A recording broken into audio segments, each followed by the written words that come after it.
I'm Keon. And this is Trust Your Doctor, that podcast with a seizure-inducing title sequence. Yep. That's the War Games. I mean, I guess. If you wanted to, boil it down to the most No, not even, rudimentary level. That doesn't even describe the serial. No, but I actually had to look away from the screen during this title sequence because it was just flashing lights all over the place. It was explosions and war and... Yeah, but they didn't need to do that. Yes, they did.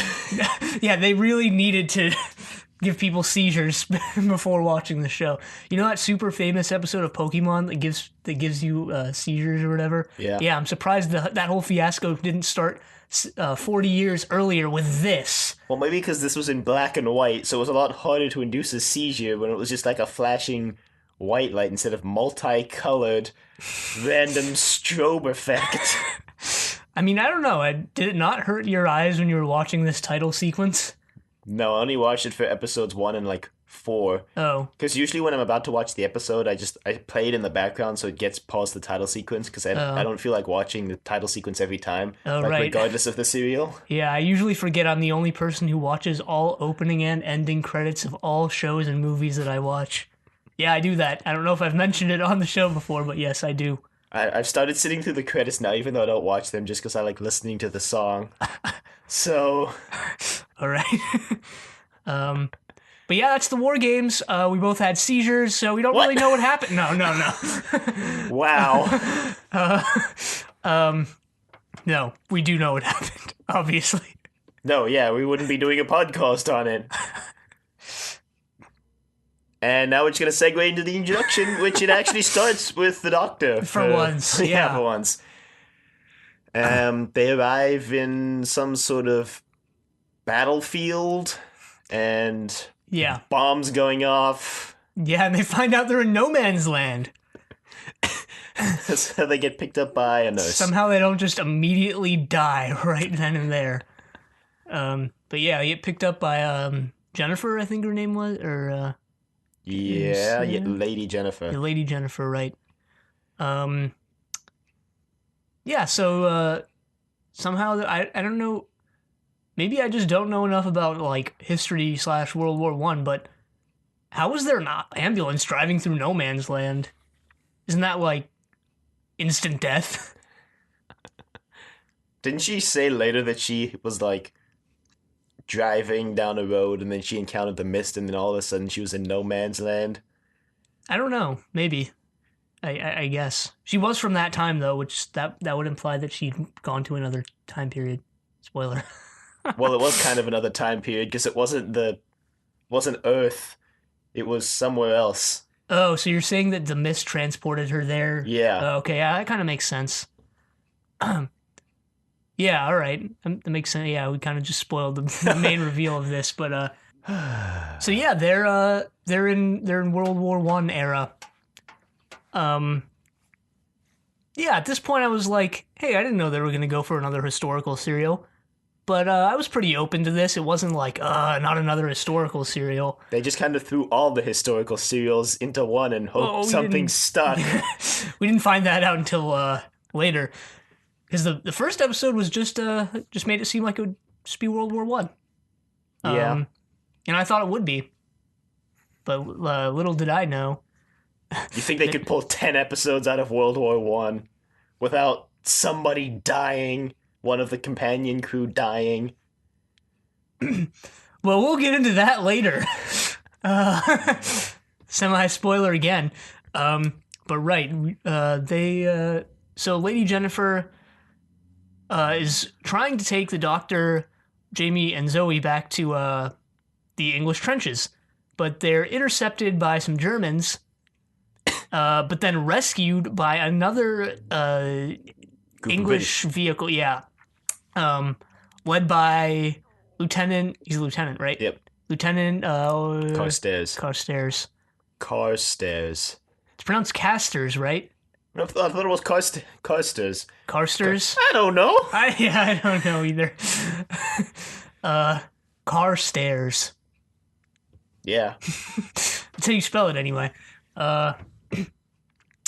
So they take him to base where General Smythe is in command, and he just is like, nope, these people, we're gonna put them on trial, and then they for being do. spies. Yeah, Well, they think the Doctor and Zoe are spies, and they think Jamie is a deserter. from the Highland Regiment. Yeah. So the Doctor, Jamie, and Zoe try to explain the situation, but Smythe is like, nope, nope, you're getting court-martialed, and that's happening now. So, Yeah. so And let's then do that. the most one-sided trial in history, because General Smythe just mind controls his two cohorts. The Ransom yeah, and some other Major guy, Barrington right? So yeah, it turns out General Smythe has mind control powers. in his spectacles, though. Only Right, when he's wearing his spectacles. right, and they That are definitely too small for his face. oh, those are the big glasses you were talking Yes. about. I thought you meant the paper goggle No. things. Okay, never mind then. Yeah, you're right. Okay. Yeah, so it turns out he's a Jedi, and he can. What? Yeah, because he uses the Jedi mind trick. He says he goes to his to Ransom and Barrington. And he's like, these people are spies, and they're like, yeah, these people are Star spies. Wars doesn't even exist yet. It doesn't matter. He's still a Jedi. Wow. But yeah, they Yeah, they get put on trial. They decide the Doctor's going to be shot, Zoe's going to be thrown in prison, and Jamie's going to be also thrown in prison. I think Zoe's going to be, like, forced to join some other thing. yeah, she's But the Doctor's going to be something like- shot, and that's yeah. the most important thing. yeah. I also wanted to mention that they really blatantly telegraphed the fact that these glasses are what gives him his mind control powers. Because every time he would put them on, they would play this sound effect / music cue thing. Mm-hmm. And then he would blatantly mind control someone. And they could have been a little more subtle with that, in my opinion. You still would have figured it out after a few times of him putting on the glasses. Maybe they're going to, like, try build suspense with it. Like, why is he mind controlling them rather than he's mind controlling them? Yeah, I still think he's mind controlling them would have been better. Because you wouldn't have figured... If they didn't do the whole music cue, you probably wouldn't have figured it out until at least the second time he did it. I guess. Well, you might have known he was mind controlling the person because they repeated it after him, but you probably wouldn't have known that it was the glasses doing it until you saw him put them on again. And I don't know if that would have made the serial better because there was already so many things you had to follow for the serial to make sense. Like, this serial's probably one of the most complicated ones so far because there's so many plot threads that get played out, at least in these 5, because they split up, like, twice, and you have to follow both of them twice, and that's just in 5 episodes? I guess it wasn't as complicated as some other serials like Massacre, obviously, but that was just all political mumbo jumbo. And yeah, that's actually something I want to talk about later. Because last week I said that I wanted to think about a more in-depth look at what makes a good or bad serial. So I kind of did think about that, and I wrote some stuff down that I think is probably more in-depth than what we had before, but we'll get into that. But yeah, the Doctor's sentenced to death, like we were saying, by firing squad. Yeah, by firing squad. So sometime during the night, Jamie's thrown in jail, and so is the Doctor, but separate cells, I guess. No, Zoe's given the room to sleep in with Lady Jennifer, I think, or just like some room. Because remember, she's... Yeah, well, I guess technically she's still in prison, but she's not, like, prison. Yeah. Yeah, okay. Yeah, so she tries to go rescue the Doctor in the middle of the night, and she almost succeeds, but then Ransom, I think it is, captures them. Yeah. And... wow, that name. Well, I mean, now I realized that what? His name is Ransom. Don't know what I thought it was before, but... all right. Yeah, that plot thread actually didn't need to be there. I just thought of that. The whole let's rescue the Doctor thing. Nope, he's gonna not be rescued because we... I guess it was to accelerate the firing squad because they weren't going to shoot him till dawn, and then they just took him out immediately after they found him with Zoe. Which is basically dawn anyway, because... I guess, yeah. Yeah. But maybe All right, they wanted suspense to have Zoe see the Doctor get shot. I guess. So yeah, the Doctor gets shot at the end of episode 1. It ends with a gunshot. And The then in episode classic, 2, he regenerates because he's dead now. No, the no. classic, hear a gunshot but don't see it and just assume they got shot. No, whenever that happens, you can pretty much assume they didn't get shot. Well, at least in this show. In like almost any other show on television, they probably got shot. Well, I mean, it depends. You can't just make a blanket statement like, yeah, they got shot. I mean, it's situational. Like here, he doesn't get shot. Because it's actually a sniper shooting one of the people in the firing squad. Did they ever go into who that sniper was? No, but I'm pretty sure like one of the captains came out and was like, "What are you guys doing? We're being shot at." And they're like, "Whoa," What? something like that. Because they didn't all just like run away when they heard the gunshot. Because they all just assumed it was one of their own, wasn't it? Because I guess. definitely someone came out and stopped them from killing the Doctor. Remember that much. Yeah, I don't know. But anyway, so the Doctor doesn't get killed. Right, he and Zoe use this chance to escape. And they need to go get Jamie, who's being held at some sort of other prison. Because I think it was that Zoe and the Doctor were being held at Smythe's base or whatever, and Jamie was sent somewhere else, I think. Yeah, deserter camp or something. Yeah. So meanwhile, speaking of Jamie, he has met another prisoner who happens to be a redcoat. From 1745. Yeah, which is pretty shady and suspicious. And yeah, Jamie thinks so too, and he's like, well, what are you doing here? And they both find out. Well, first they like start fighting because he's like, oh god, a redcoat, and the redcoat's like, oh god, a Scot. So yeah, then they both realize they're out of their own time. Well, the redcoat doesn't really realize it, but he just knows something weird is going down. Yeah, he just accepts it, I guess. He mentions that he walked through some mist and ended up in 1917. Obviously, he doesn't say he ended up in 1917, but Yeah. he ends up there. So yeah, that's pretty suspicious. That's very suspicious. Yeah, Actually, and we also forgot to mention the part where Carsters and Lady Jennifer were talking about the mist too.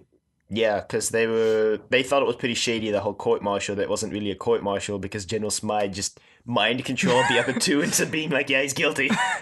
Even though the other two were like, yeah, I don't know, General. They don't seem like spies to me. And he's like, they're spies.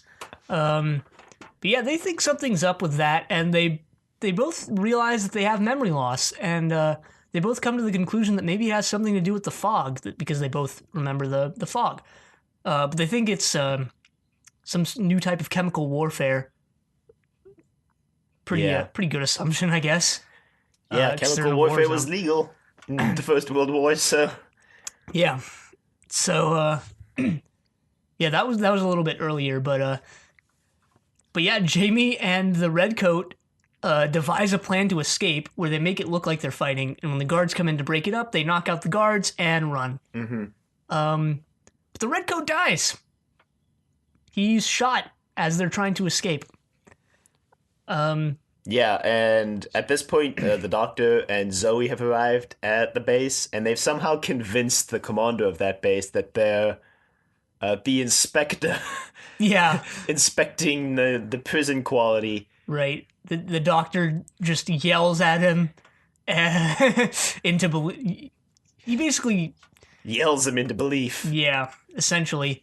And hey, I mean, I've said this before. If you just pretend like you know what you're talking about, no one will realize you don't. Yeah. And I do this all the time.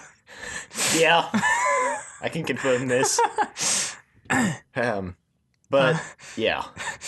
So pretty soon the prison warden or commander guys meekly offering the Doctor some tea while he offers to show him around the premises. Right, and the Doctor decides he hears that the two prisoners escaped and one of them got shot, and he's like, what? One of them got shot? And they're like, yeah, the Redcoat. And he's like, oh, I want to see the Scotsman. I'd like to interview him about the prison quality. And the guy's like, what? An interview? And the doctor says, no, just let me interview him. It's like, okay, man, all right. So they So do. Jamie just bursts in somehow. Or no. They actually do Yeah, escort they bring him him there. in. They escort him in. Yeah. And at first, this was funny. He's like, doctor, and the doctor says, you'll see to a doctor when you're ready. He was prepared. The doctor covering all his bases. But doesn't really matter because they figure out he's not the inspector anyway, eventually. Somehow, I don't remember how. Well, yeah, eventually the warden just starts thinking it's pretty suspicious. That he doesn't have his papers, so he decides right. he decides to call General Smythe, but then Zoe hits him over the head with a vase. So. Yep. Yeah. She says something like, it needed to be done. And the doctor checks his pulse and like, he'll live. Yeah, a few things I wanted to mention from before this, actually.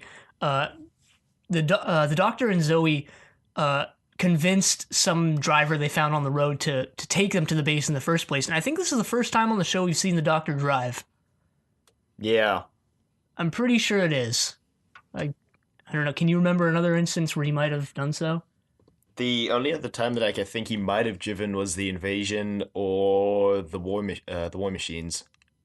I don't think he did in the invasion at all. Yeah, he got a taxi in the war machines. I remember that now. Yeah, he might have driven in the invasion actually at the beginning with the with the car. Yeah, I don't exactly remember. I think this is the first time we see him on screen driving though, which I thought was pretty interesting. Did he drive in the faceless ones? Like right at the very end when they were leaving? Oh yeah, maybe. Or did they just? No, I think he did. Because they were following that. No, they got a they got a cab or something. Right. Okay. I don't know how I remembered that. But yeah, I'm pretty sure this is the first time we explicitly see him on screen driving rather than it just being implied. So I don't know. I thought that was interesting. Maybe it's not. Yeah, well, having seen the first 2 episodes of the third Doctor's first serial, I'll tell you he drives again in the very next serial, so... All right. That's not a spoiler at all, so... Yeah, I also like his line, let's see if we can bluff our way out of here. I made a note... for one of my favorite lines. We kind of forgot to mention this, but General Smythe went into his room and this like box materialized, and he left in it to go to Central Command or something, which you don't find out till later. But I made a note that the box sounded like the TARDIS. Yeah. So I was like, I wonder if there's going to be something with that comes up later in the serial. It sounded like the TARDIS without the It was just the thing. It's my best interpretation of it. Yeah, I guess. I'm kind of blanking on exactly how it sounded. So yeah, where were we? So anyway, they make their escape back to the chateau, I guess, where they were in a chateau. Yeah, that's General Smythe's office was a chateau. Oh, okay. So they go back there, right? And they meet up with Lady Jennifer and Carstairs. Yeah. And because they get captured again. But then they convince Jennifer and Carstairs. Oh, right, because Ransom randomly shows up at the prison. Yeah. And he's like, well, what do we have here? Because they realize the prisoners escaped, so... They call in reinforcements. It happens to be Ransom, and he realizes, hey, it's the guy who just escaped execution. Back from the dead, Doctor, I see.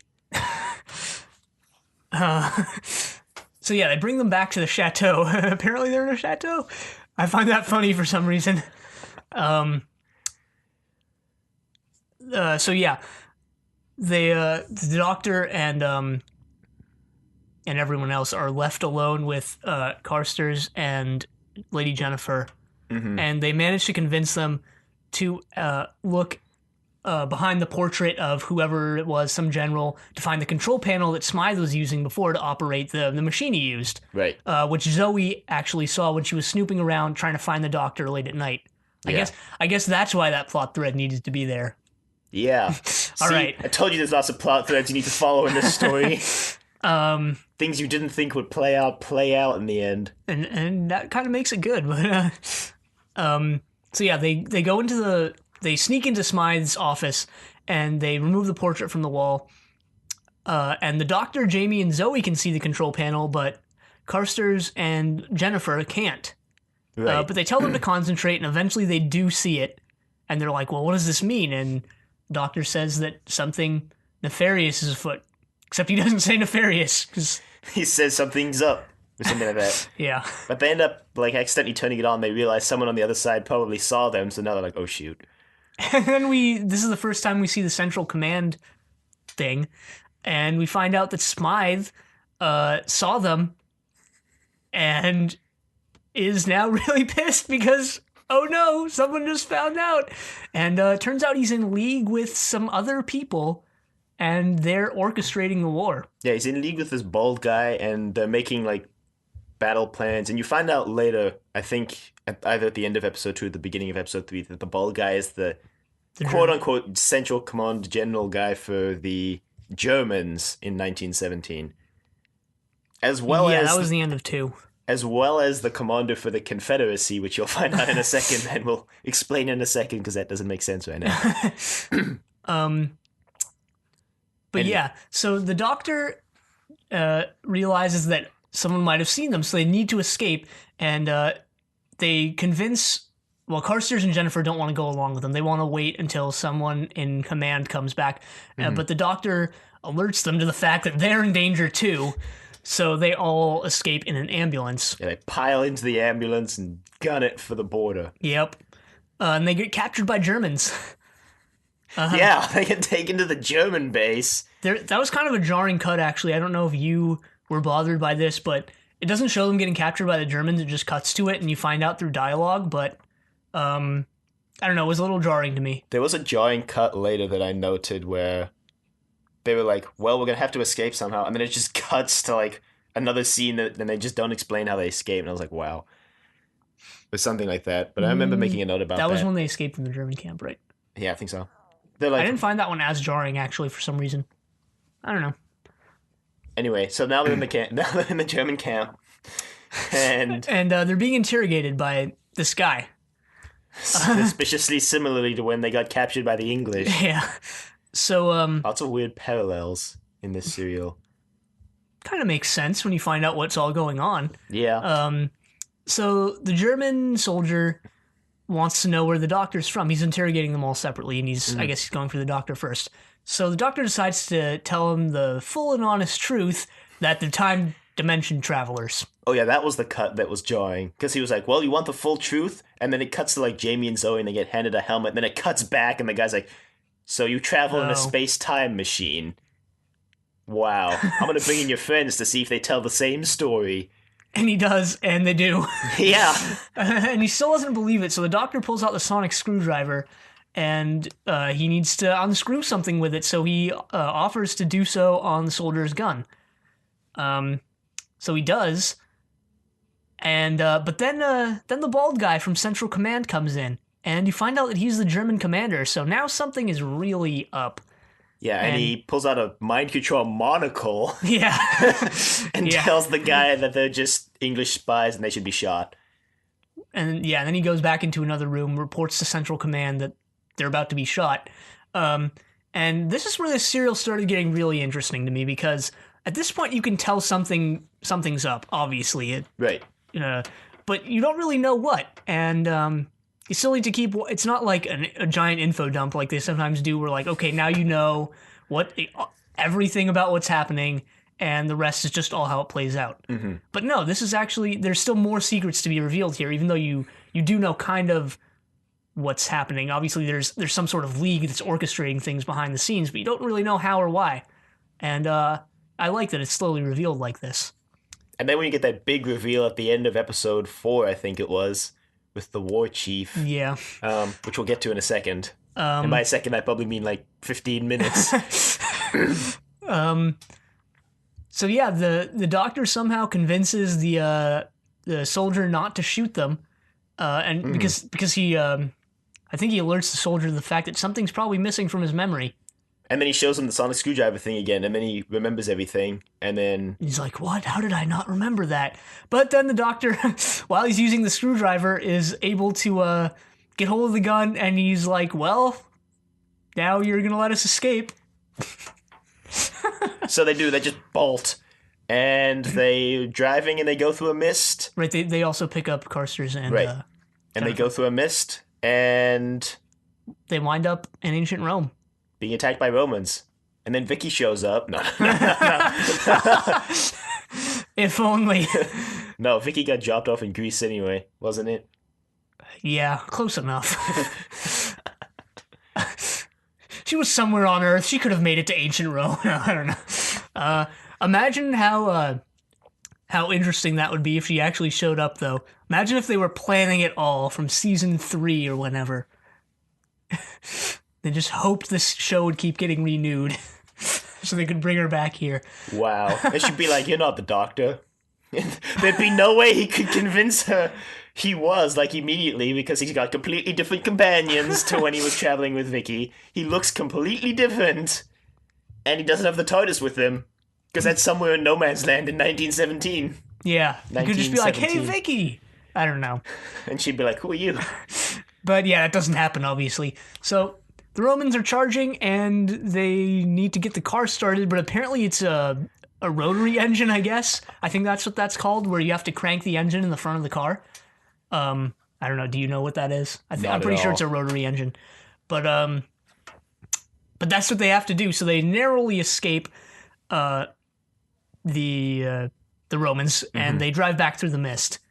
And the doctor realizes that the mist is what's connecting all these different time periods, most likely. And he also somehow figures out that that I guess each mist leads to a different area, and it's all connected in some way. So he wants a map, and he figures the best place he has a chance to get one is the chateau. So they head back there in secret, I guess. It's pretty dangerous to go back there at this point. I mean, now that they've made an enemy of both the English and the Germans, there are pretty much no friendly units on the field, so to speak. But well, except that guy is just completely oblivious to the fact that Carstairs is a wanted man. Yeah, that was Ransom, right? No, because they pull a gun on Ransom when they get back. There was that other guy. Oh yeah, that random unnamed soldier.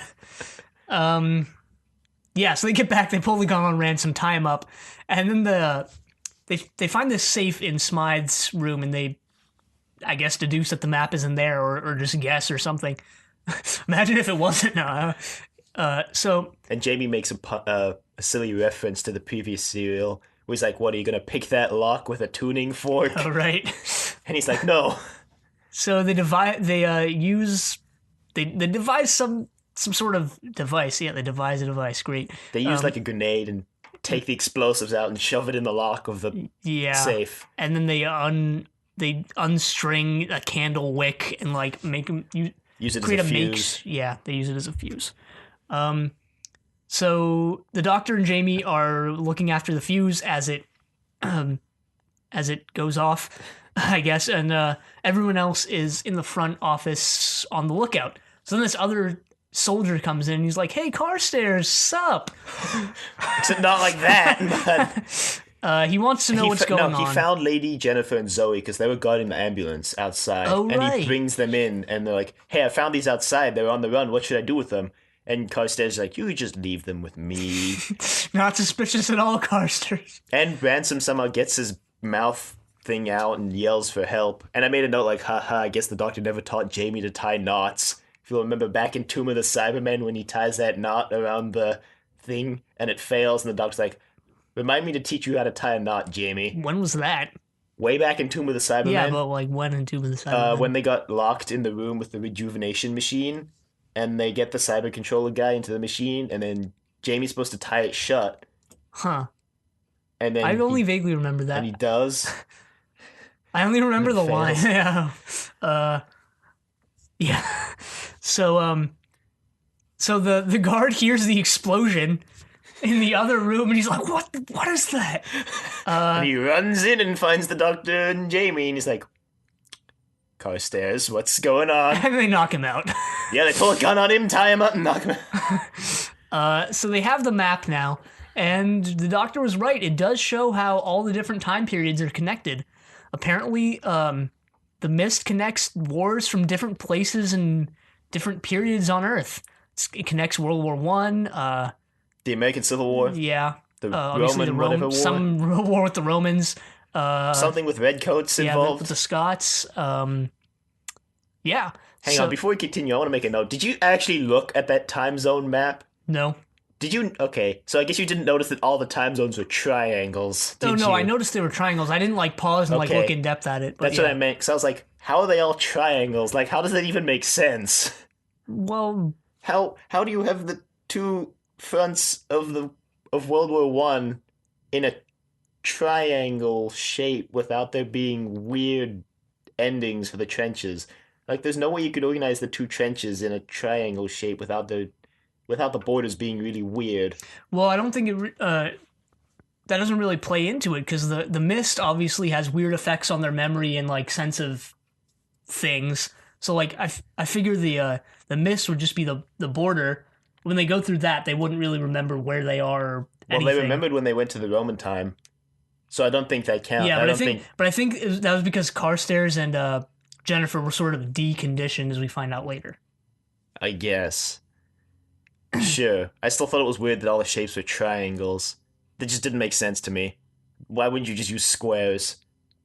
Who knows? Yeah, I mean, I don't know. So, oh right, there's a space in the middle of the map that's blank, and the doctor, I guess, figures out that's probably where they need to go, and it is. Why did Smythe have a map anyway? He just used that TARDIS-like object to teleport to the main command anyway. Yeah, it's true. Why does he have a map in a safe in his room? Guess they just gloss over that and don't mention it. But yeah, they start heading towards the sector in the middle that's blank, and they soon head into the American Civil War sector, and are shot at by some soldiers. Yeah, I think at that point the Central Command had been like, capture them alive, or they do that when they find out that they're in the American Civil War zone. Right. Yeah, and you find out that Central Command is orchestrating all these wars for some evil purpose. And the War Chief. Yeah. Whose name you find out in like episode 4, I think. Right. Well, I mean, you don't find out his name, You do. Its name is the War Chief. He doesn't have another name. It's not a title. It's just like his name. the Doctor. Oh. Is he a recurring antagonist? I don't know. No, I don't think so. All right. But I've heard his name before. Oh, okay. It's the War Chief. That's his name. All right. That's pretty sure in the credits he just credits him as War Chief too, or the War Chief. I think. Anyway, so they're like, bring him alive, and so the ambulance ends up breaking down because they're out of fuel. And they can't get any because they're in 18 whatever. Yeah, the Civil War. History. When did it happen? American Civil War was 1860s, I think. Yeah. All those years in history in school just didn't help me at all. But yeah, so yeah, they're orchestrating it behind the scenes, but I also wanted to mention that like yeah, I guess actually there's nothing to mention there. They're orchestrating things behind the scenes and playing to each faction's not emotions, but just what their perception of reality to make them think they're still on Earth, which you don't find out they're not on Earth till later, but whatever. Yeah, that. They end up in a barn. Yeah, they hide out in a barn because they didn't get sent to the barn captured. No, Carstairs stayed back with the ambulance to give them time to escape, and Carstairs ended up getting captured then. Yeah. And the rest of them, so Lady Jennifer and then the Intrepid trio, head into the barn and like wait out, I guess, for the night. Something like that. Anyway, one of those weird TARDIS-like machines materializes and a bunch of soldiers walk out of it, and the Doctor and Zoe think this is pretty shady. So does Jamie. Well, they all do. Well, yeah. Lady Jennifer does too. The doctor's the one who goes inside to investigate, and Zoe's the one who follows him when she realizes the door's about to close, and then Jamie and Lady Jennifer hang out at the door as guards, I guess. Well, no, Jamie's about to follow them in, and then he realizes Lady Jennifer went out to see what the heck the soldiers were doing. So he follows her. Because there was a firefight outside, just gunshots going off. Yeah. So then he's about to follow the doctor, but ends up following Lady Jennifer, and that's how they get separated. That's where episode 3 ends. Mm-hmm. It actually ends with Jamie going like, "Oh no," in that exact tone of voice. Did you notice that? Like that delivery of that one line by Fraser Hines just wasn't up to snuff. Maybe he was just defeated. Maybe, I don't know, maybe he was like, well, the camera's gonna stop rolling in 3 seconds anyway, who gives a damn at this point? There was that scene where I made a note of it where the camera cut to this guy who was just standing there and then he started walking and I was like, was it supposed to be implied he was walking the whole time and they just did a really bad cut? Like, what? Wait, when was this? Was this earlier or later? Oh, it was in episode 4. Yeah. It's the first note I made for episode 4. Huh. I didn't notice that. But yeah, episode 4 starts the doctor, right? Yeah. Well, they recap what happened at the end of 3. Which they seem to do for this whole serial, and they recap way more than should be necessary. Like, at least specifically at the start of 4, because they start all the way back when they got into the barn. Yeah. Or at least when the soldiers were coming out of the machine. Yeah. Maybe, I guess, I watched 3 and 4 back to back. So I noticed it. Maybe if it was a week apart, maybe you'd be glad for something like that. I don't know. Maybe. I don't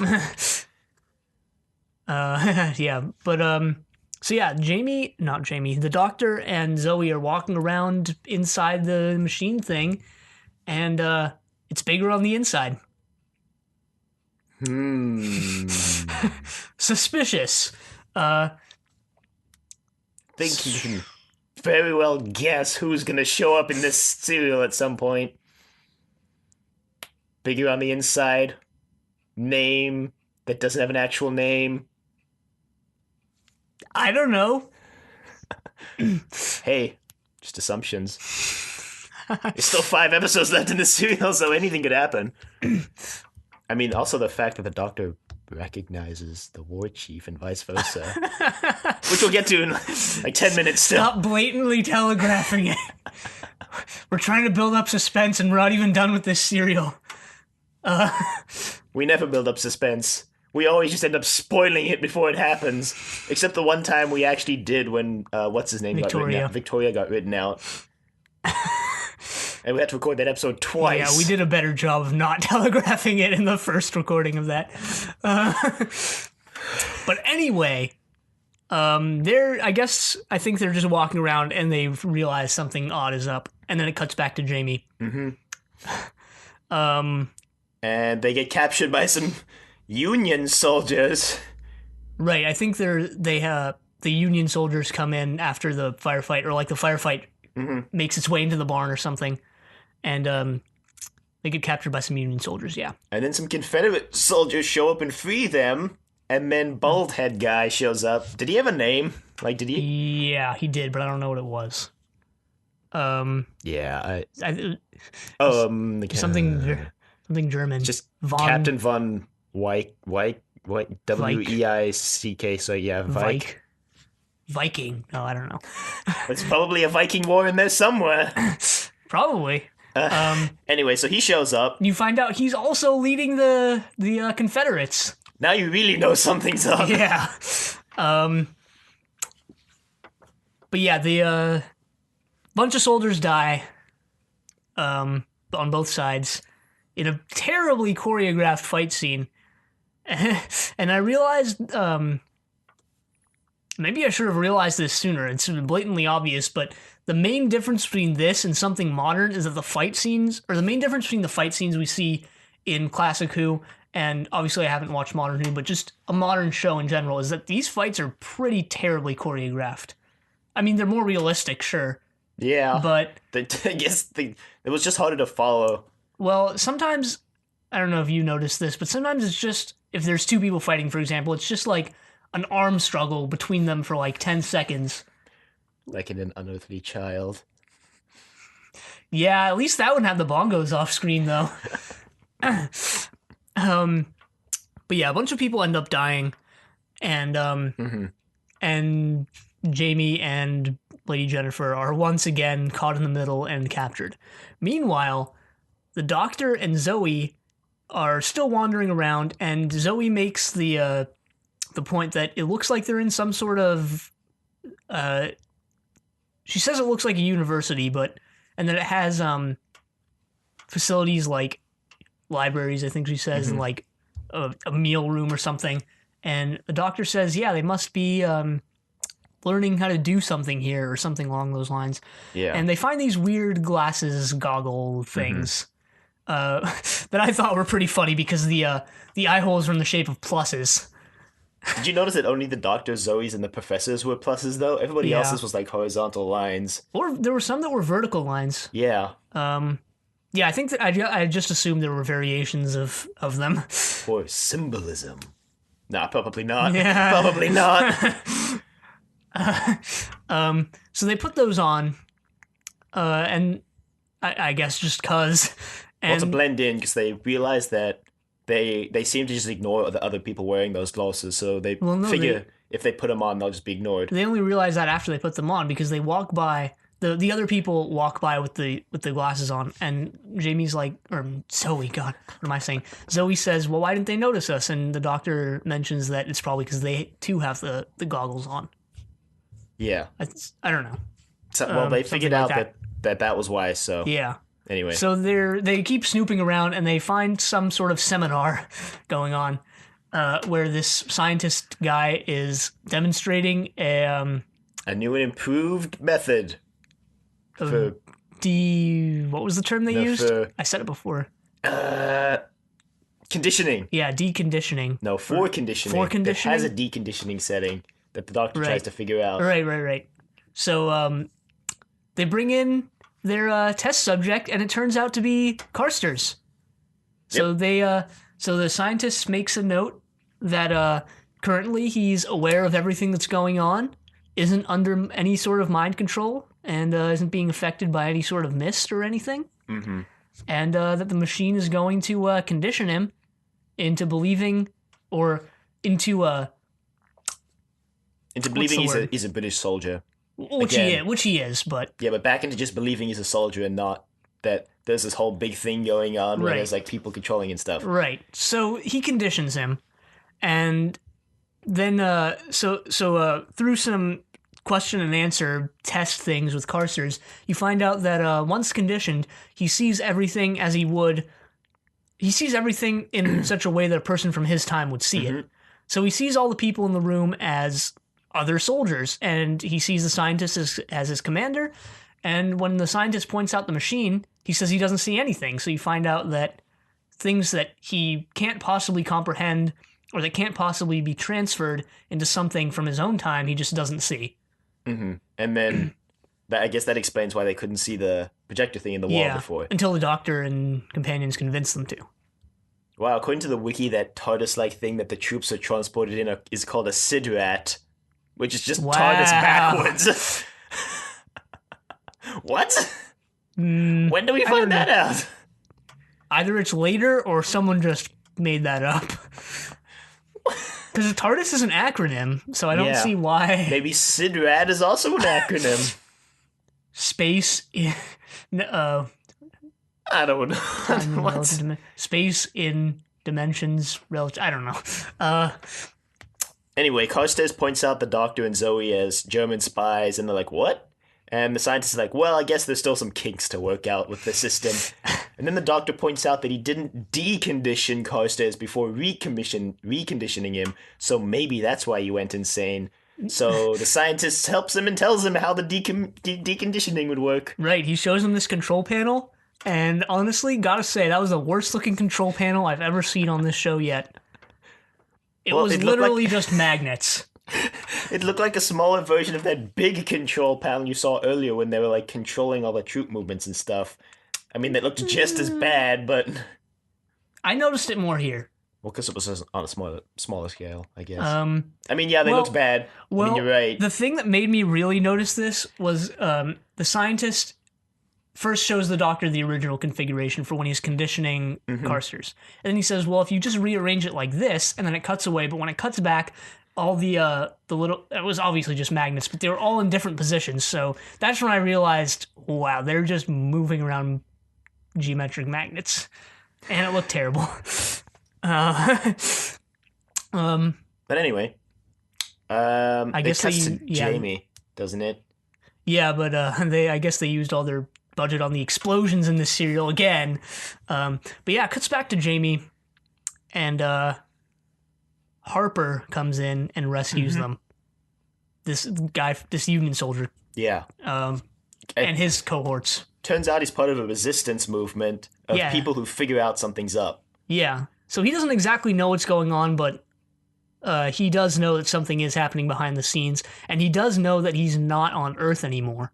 Yeah. Which I think this is the first. This is the first time I realized that they're not on Earth. Because before this, I thought they just connected all the different time Yeah. periods and zones, but it turns Makes out they're sense. actually in some other planet or some other plane or Hmm. some other dimension or something where they've connected all these places. And this is when I found out they're not actually in Hmm. the time periods. They're yeah So yeah anyway, that. they capture Von Vyke, um, and they end up not believing Jamie and Lady Jennifer that there was a machine that teleported into the building and brought the soldiers in. Yeah, they seem to think there's some sort of tunnel for some reason. Hmm.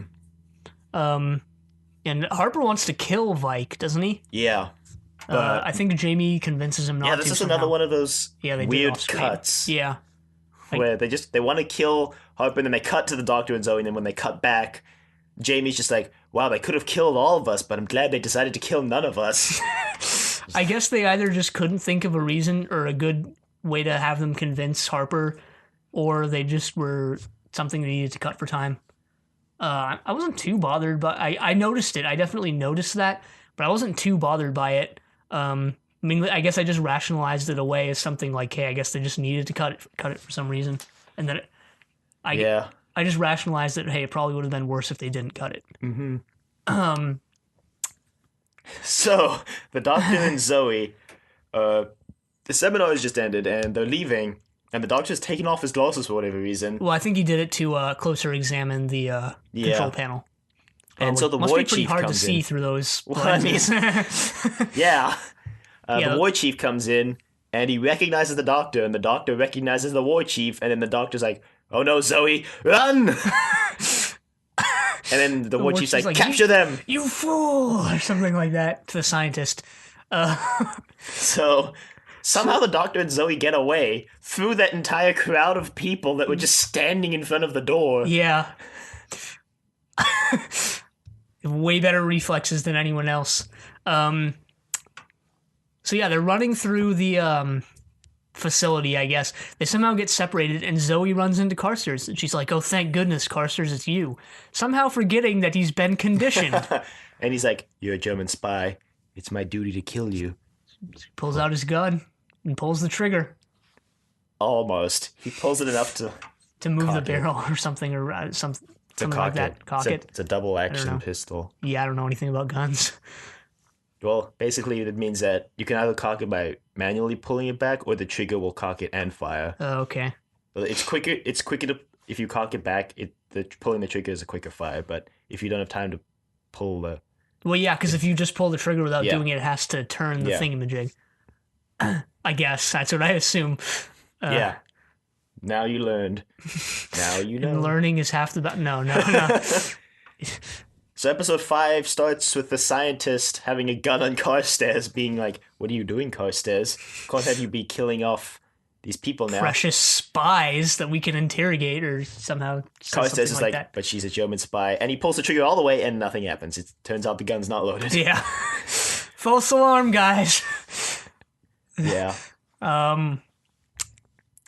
Yeah, so Zoe gets captured. And she starts being interrogated. They think she's part of the resistance movement. Mm-hmm. So she's shown the guy who's interrogating her has this giant headset thing, which reminds me of those. I don't know if you've ever used one of these, but there are these. I think they were really popular in like the 80s, probably. These toys that like it's like a viewfinder type Yeah. thing. You Yeah, put in the little circular thing and you can like click and it'll like change the scene. yeah. Yeah. It Still looked have like one of those. it looked like a giant one of those. Except it only had one eye thing at the end, and Yeah. it was called the truth beam. You find out later. Really? I didn't. Yeah, or like the truth something. Because when the war chief comes into Oscar the interrogation, Yeah, the truth machine. I think he said, or something like that. yeah, something like that. Uh, Well, it was he didn't tell the war chief. I remember making a note about why doesn't he tell the war chief, but he told scientist. yeah. But yeah, she's Oh yeah, right at the end of episode 5. I remember now. yeah. So yeah, puts her under a mind control-ish type thing where she can only tell the truth, and he keeps asking her where she's from or like when she joined the resistance, and obviously she didn't. So she's telling the truth that she doesn't know, or she's just like, no, I'm not in the resistance. Yeah, and they mentioned they don't have any 21st century war zones in the compound. I guess that's Well- the writers explaining away the fact they don't know if there's going to be any wars in the 21st century, so it's best not to try and predict if there will be.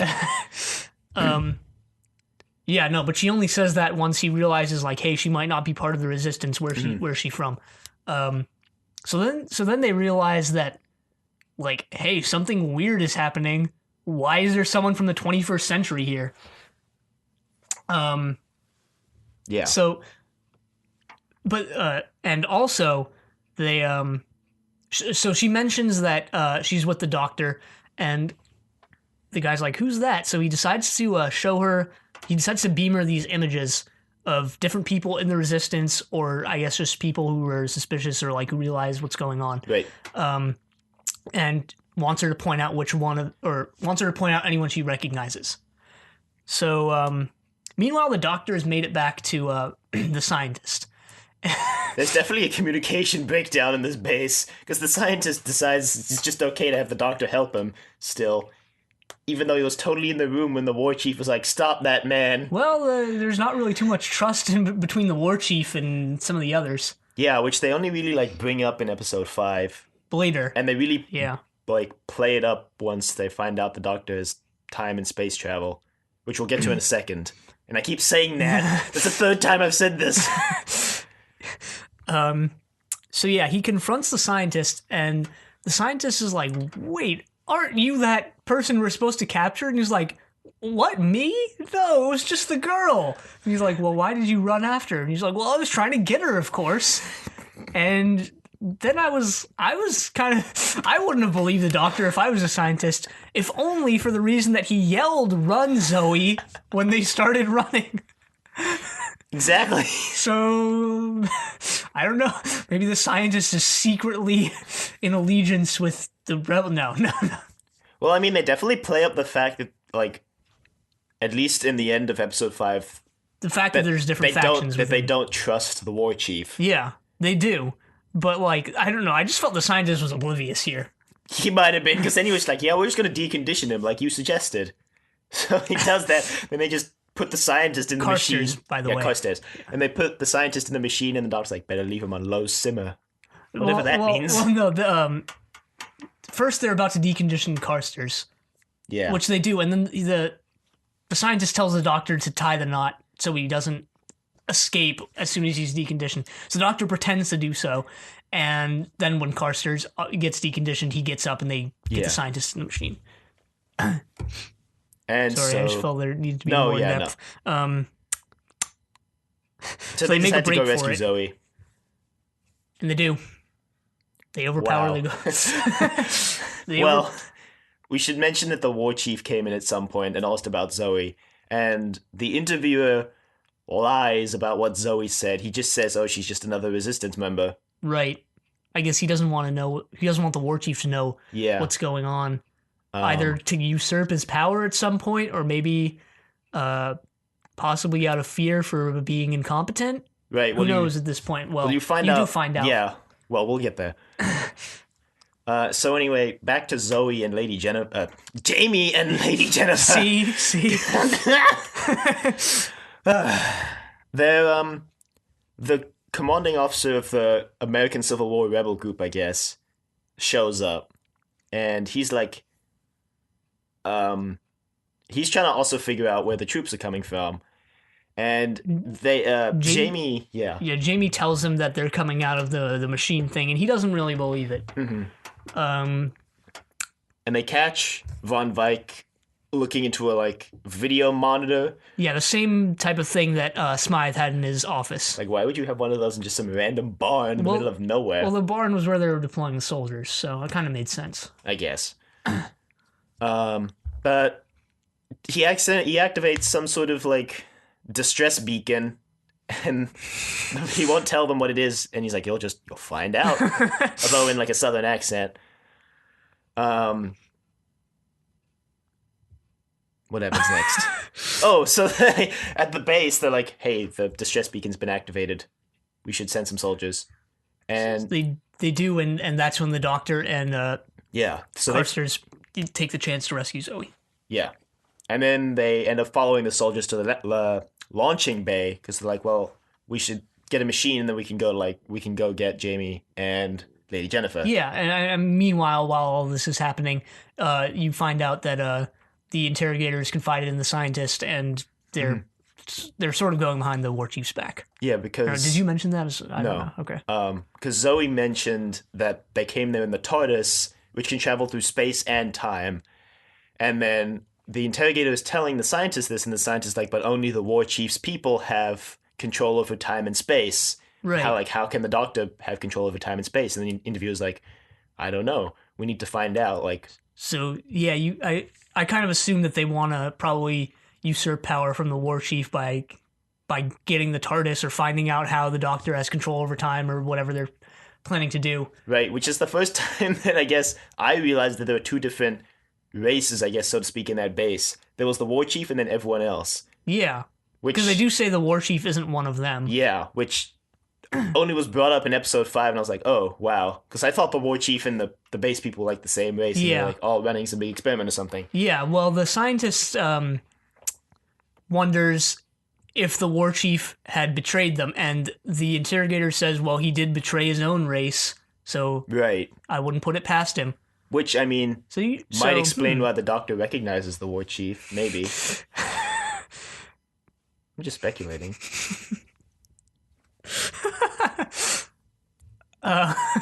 Yeah, I'm not going to say anything on that. What? It's a reasonable assumption. Yeah, it is, but it's... I'm just not going to say any more on that. There's evidence! Yeah, anyway, like we were saying, the doctor, Zoe and Carstairs decide to go use one of the machines so they can go back and get Jamie and Lady Jennifer. But then the machine... back in Civil War era zone, the machine is materialized, and they've dealt with the soldiers or whatever, and Jamie decides... They kill Harper, we should mention. Right, they kill Harper. Jamie and everyone else decides to go into the machine just to see what's up and to possibly meet up back with the doctor. Mm-hmm. Lady Jennifer doesn't go because she's a doctor and she's needed somewhere with injured soldiers, so she doesn't go. But Jamie walks into the machine, and on the other side, the doctor and everyone else see that they've set up an ambush. You're right. And as soon as Jamie and the other American resistance soldiers walk through, they're immediately shot. But not necessarily killed, like you like to try. Well, the Harper was shot with the same type of gun that they were shot with, and he died. So that's why I assume the 3 soldiers they were with died, or that Jamie was with died. Jamie's also shot. We don't know if he's dead. Well, he might be. They're probably dead, but we usually only put people on the death count when we find out they're dead for sure. So, yeah. I mean, if they do die, then we'll put them on the death count, like in episode 6 when we find out they die. Yeah, of course. So, yeah. I mean, for now, I guess the suspense is like, did Jamie die? Yeah. Are they all dead? And I mean, I don't know. Maybe this is how Jamie gets written out. That would suck. That would suck, but it would be a big shock. I mean, it definitely has that shock factor. Like, wow, the longest running companion just goes out like that. And honestly, the doctor would probably have a breakdown if that happened. He would probably just give up. He would just give in. Like, honestly, if Jamie got written out or now go by on dying, a rampage. I don't think that's in the doctor's character, though. I think he cares too much about his companions that, like, he would be like, I failed to protect him. Like, I took him out of his time and now he's dead because of me. Yeah, probably. And you'd probably just be like, do what you Yeah, want you're with probably me. right. Like, there's no reason I need to live anymore. Well, probably not that extreme, but he would be like, it's just... You'd be distraught. Yeah. Um, Zoe, too, because Zoe and Jamie have grown pretty close in the, like, 7 serials they've been in. yeah. Rest in peace, Jamie. Jamie Wait. deserves to have a good ride out. Yeah, he does. If any companion does, it's Jamie. Right. Jamie is like contender for favorite character on the show, with Second Doctor for me. Yeah, I mean, I have favorites in the reboot, obviously, but, like, for Classic Who, I would agree. Yeah, I mean, it's definitely like, I'd probably put the Second Doctor first, just slightly above Jamie. Yeah, Jamie's kind of usurped Ian as my favorite companion now. Yeah. And surprisingly, none of those people with them, nor Jamie, actually ended up dying. They all just got knocked out. Turns out the guns have a stun mode. Yep. So yeah, it kind of makes sense that we didn't count some of those people on the death count. Mm-hmm. I guess it kind of all just worked out for us. But yeah, so they take Jamie and the other guys to be questioned / held / reprocessed. Yeah. Zoe and Carsters, I guess, want to just jump them right then and there, save them, but the doctor says no. Because he's smart. And they all have guns, and the doctor, Zoe, and Carstairs don't. And they don't want to give themselves away, I guess. Carstairs has a gun. It's not loaded. That's true. I guess. Could use it as a bludgeoning tool. He could throw it at them. In a throwback. Reign of Terror. Right, so they take Jamie to be they find out Jamie had never been processed to begin with. Right. And this further deepens suspicions between the security chief and the war chief. But yeah, they take Jamie in to be questioned. The security chief, that's his name, right? Yeah, the security chief takes Jamie in to be questioned in the same place where Zoe was earlier. Meanwhile, the other two or three guys, I think, I don't know, get sent away to be processed again. Mm-hmm. And yeah, like the war chief and the security chief are further even more suspicious of each other now, and they do confirm, they have this discussion and they do confirm that they're on a planet. And they also confirm that the war chief is a Time Lord. That was in the first 3 minutes of episode 6. The security chief is talking to the war chief and he says, "You brought your people, the Time Lords, here." Yeah, and so that thing that was heavily hinted at last time, that's what happens. Yeah. And it gets played up a lot in episode 10, but we'll get there. Yeah, it was hinted at before, never explicitly stated, though I don't see how you wouldn't realize it, but I guess we're just going to spell it out that, the war chief betrayed his own people to help out the alien race that's orchestrating the games. Right, and which is never named, I think. Yeah, and they hadn't mentioned the Time Lords up until this point. I don't think they'd named them the Time Lords until now. No, they hadn't. So that is officially canon now. If you ever wanted to know where that term came from, it's the War this. Games. Yeah. Also in this episode, the Doctor mentions that he stole his TARDIS and ran away from his own people, but... Was it this episode? I thought it was later. No, it was episode 6, when he's talking to the War Chief. Or it's episode 7. Oh.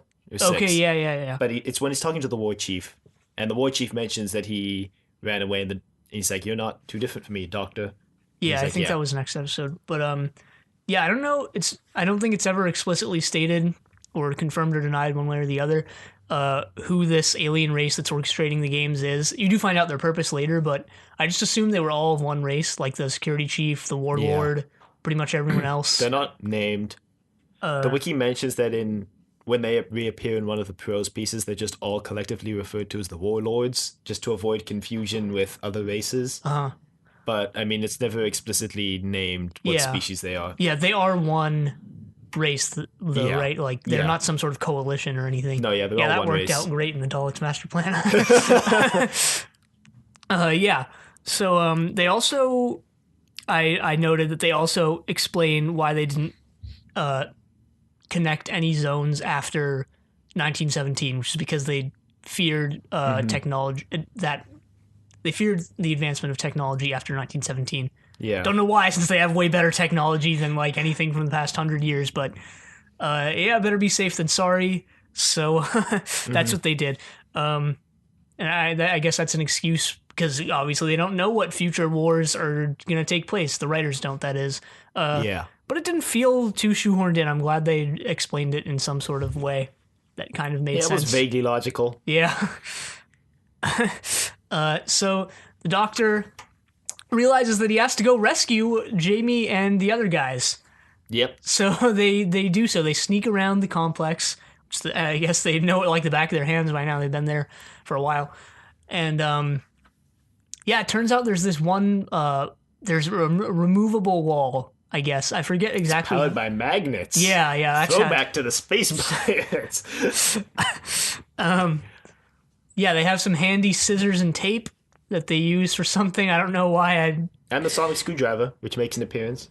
Right, again, The second Doctor's final really shoehorning in the sonic screwdriver here. They needed a power source to break the magnet. I don't know. They also used it on that guy's gun. I guess they kind of just forgot about it for a while, and now they're... Yeah.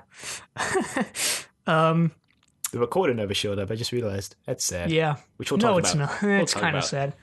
sad. Yeah, so they end up removing one of the panels on the wall, and it leads into the reconditioning chamber, Yeah. where the resistance soldiers are being deconditioned, but the doctor crashes that party in a very comic way.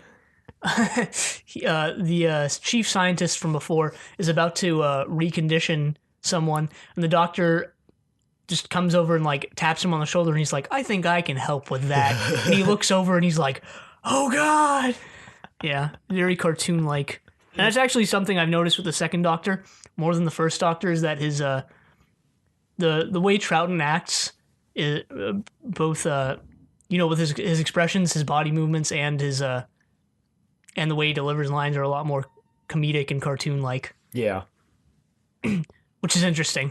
It's not something Hartnell did, and it's not something any other actor on the show really does, or at least consistently. I've heard the second Doctor described as the cosmic hobo, so which I think is actually a fitting description, given his clothes that appear to be like a size too big and his overly comedic timing. I guess. Yeah, so I think this is another instance where they cut away and don't show how they overpower the scientists and the guards, but they they do. do. They do? They show it? Yeah, because they open the panel and then they like knock out the guards when they come in, and then I guess because the guards run away because that's how they know that they were all trapped, quote unquote, in that room. Oh. And then the security chief, when he brings his guards and they go in and they're not there, he's like, "They escaped with a space-time machine, War Chief." And No, he's not the first Doctor. and the War Chief is like, "I'm sorry to rain in your parade, but they just walked out through this panel in the wall. See?" That was actually pretty funny, yeah. The security chief is like, "Go to the landing bay now, go!" To the security guards, and they go. Meanwhile, in the barn, in the Civil War, Von Vyk. Yeah, Von Vyk. It's really hard to say. Not really, it's just Von Vyk. Von Vyk. Von Viking. Or Von, I mean, it's spelled Von Wyk. I mean, I guess it's German. It's German, yeah. Von Vyk. Yeah. But presumably he uses another name in the Civil War zone now that I think about it, but they just never say what it is. Because it wouldn't make sense for him to be Von Vyk in the... Yeah. But anyway, so he somehow convinces Private Moore that he's who's guarding Von Vyk. He wasn't really a major character before this. He's just kind of there. That he's still fighting in the war and that Von Vyk is his superior officer. So when all the rebels come back, minus Dr. Jamie and Carstairs, who stay back to get to steal the reconditioning machine, basically. Right. Yeah, Zoe and everyone else got sent back. So they show up, and then Private Moore's about to shoot the commander of the rebels, but then they have a scuffle, And then Von Vike's about to shoot the commander of the rebels, but then Paramore shoots him, so Von Vike is now dead. Yeah. And this actually was a point of confusion for me. I thought I thought Zoe and everyone else was going to go back to Civil War era. And then later on, they showed up in World War One era. So did they ever explain that, or did they ever say, okay, we're going to go to the Civil War era, and then we're going to reconvene in World War One era, or did they just kind of have that be an assumption? Well, I mean, I know that later on they went to the World War One era because the TARDIS was in that area, and that's why they went to the chateau there. Yeah, yeah. Well, And I know here they actually mentioned that they were sending the rebels back to 1917, and then they showed up in the Civil War zone. I was like, well, now I'm really confused. That's Yeah. not 1917. yeah, I was just confused as to where Zoe was going. But I mean, she shows up in World War One era, so it resolves itself pretty quickly. So anyway, the Doctor, they stole the reconditioning machine, and the Doctor took some of these capsules full of gas while he was there that he is currently holding on to. And then when they get into one of the Sidrats, They actually named them in episode 7 in the next episode. It's Side Rat, actually. I don't know if you noticed that. But yeah, so they get in. They steal the control mechanism from the outside, the like directional control unit from the outside, and then when they're in the side rat, the war chief has them surrounded and then starts shrinking the internal dimensions of the machine, and then episode 6 ends. And he tells them they have 30 seconds to stop what they're doing, or else he'll 30 crush seconds them. to come out, or he's going to destroy them. Yeah. So episode 7 starts exactly with that, and the Doctor does agree to come back out. So he does, and they haven't dematerialized yet or anything. They're still they're still at the control center. So the Doctor, this is the first of many times where someone pretends to be either shifting allegiances or about to cooperate, and they're just like, nope. Yeah, the Doctor uses one of the smoke bomb things and adjusts the control mechanism. And bolts, basically. Yeah, the magnets. Yeah, they looked really like magnets in episode 7. Because they were. Probably special effects budget, yo. But anyway, so they materialize in the barn, right? Do they go to the barn? Do they? I don't No, they don't. Oh, no, they go to the Roman zone, apparently, and then they walk to the 1917 zone where they're meeting up with Zoe. Oh, yeah, because then there was the scene where they sent out a message saying that they're renegades on the loose, and they didn't want to immediately go back to the 1917 zone because they didn't want them to know where they are. So they decided they'd walk to the 1917 zone from the Roman zone, and they send out the message that the fugitives on the run. So they get spotted by a machine gun nest in the 1917 zone. They get fired at, only for Zoe and her resistance group to conveniently show up and Save them. Yeah, kill some of them soldiers too. But, yeah, they get taken back to the chateau, and who's there but Smythe? No surprise. Yeah. But anyway, the Warlord also shows up, finally, after having been mentioned for 4 episodes. Right, I think it was that the security chief called him in after becoming overly suspicious of the war chief. And, something like that. Yeah, the Warlord just looks like Steve Jobs. Yeah. You shouldn't have even mentioned that, because, you mentioned that to me, like, midway through these 5 episodes, and I was like, yeah, he does. Now you can't unsee it. Yep. Once you see that he looks like Steve Jobs, there's no going back. This is the point, also, where I started to get pretty fed up with the security chief's voice. Was it annoying to you? It was just... No.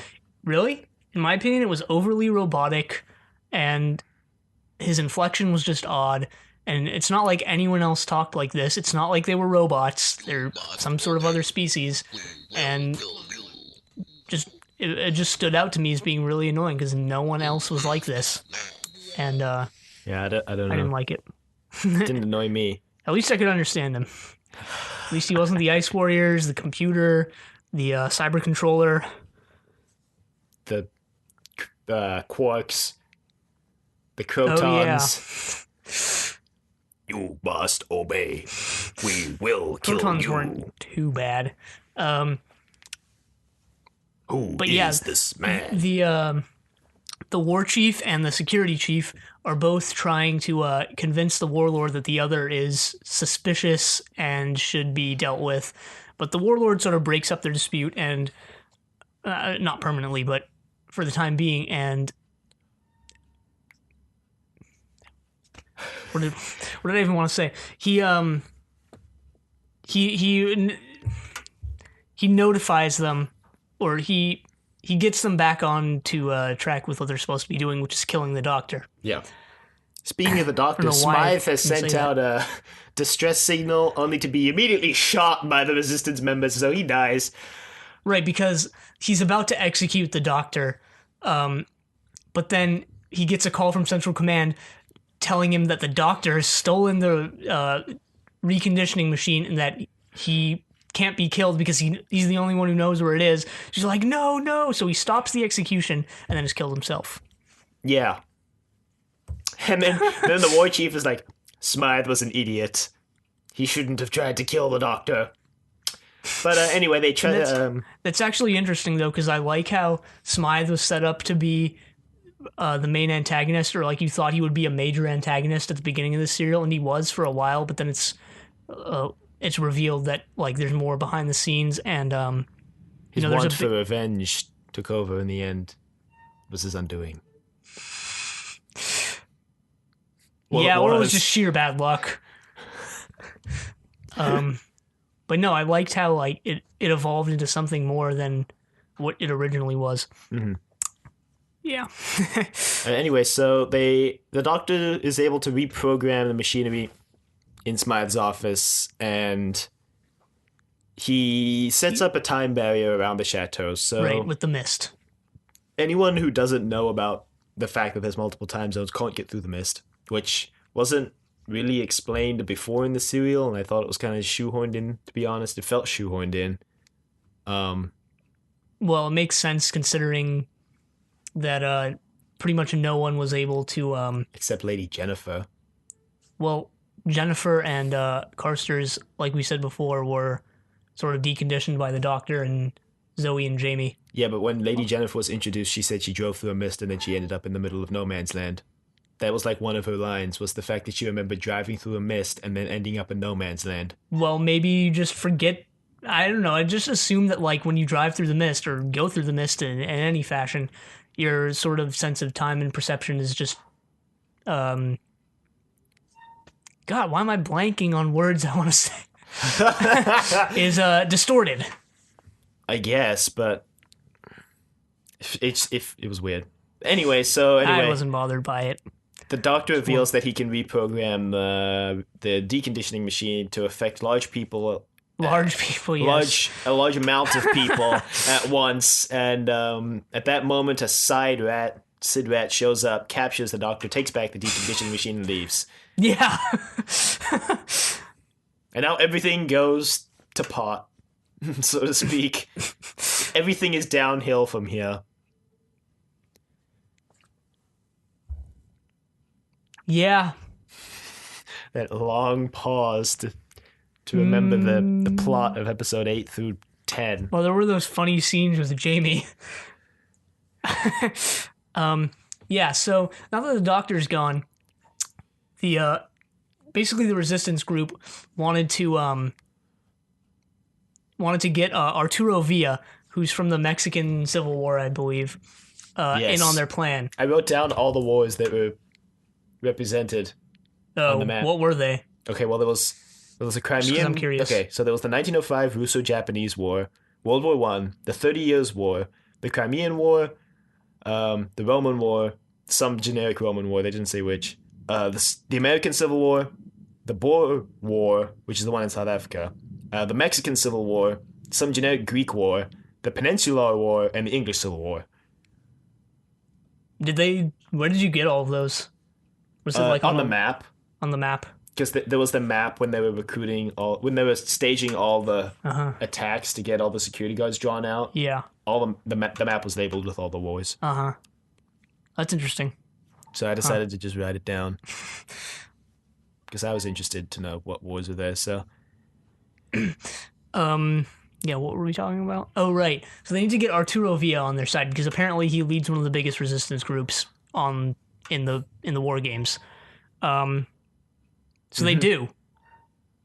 I don't no, I remember. mean he does also he assaults the compound because he thinks it's a trap, and then Zoe's like, Oh no, no, it's yeah. not a trap. And then since Carstairs has gone off to I don't remember where. I think to go recruit one of the other resistance groups, and he's left Jamie in command. I guess Jamie ends up convincing Arturo Villa that they're gathering all the resistance groups to assault the main compound. Right, Jamie dresses up in this extravagant costume and tries to convince Arturo Villa, and Zoe has to whisper in his ear like what to say to him or whatever. I thought it was Yeah. pretty funny. And meanwhile, while all this is going on, the war chief had well, the doctor's been interrogated by the security chief, and he's refusing to cooperate. Basically, So the war chief steps in. And he's like, "No, no, no, I'll handle this," and that which even further widens the rift between them. yeah.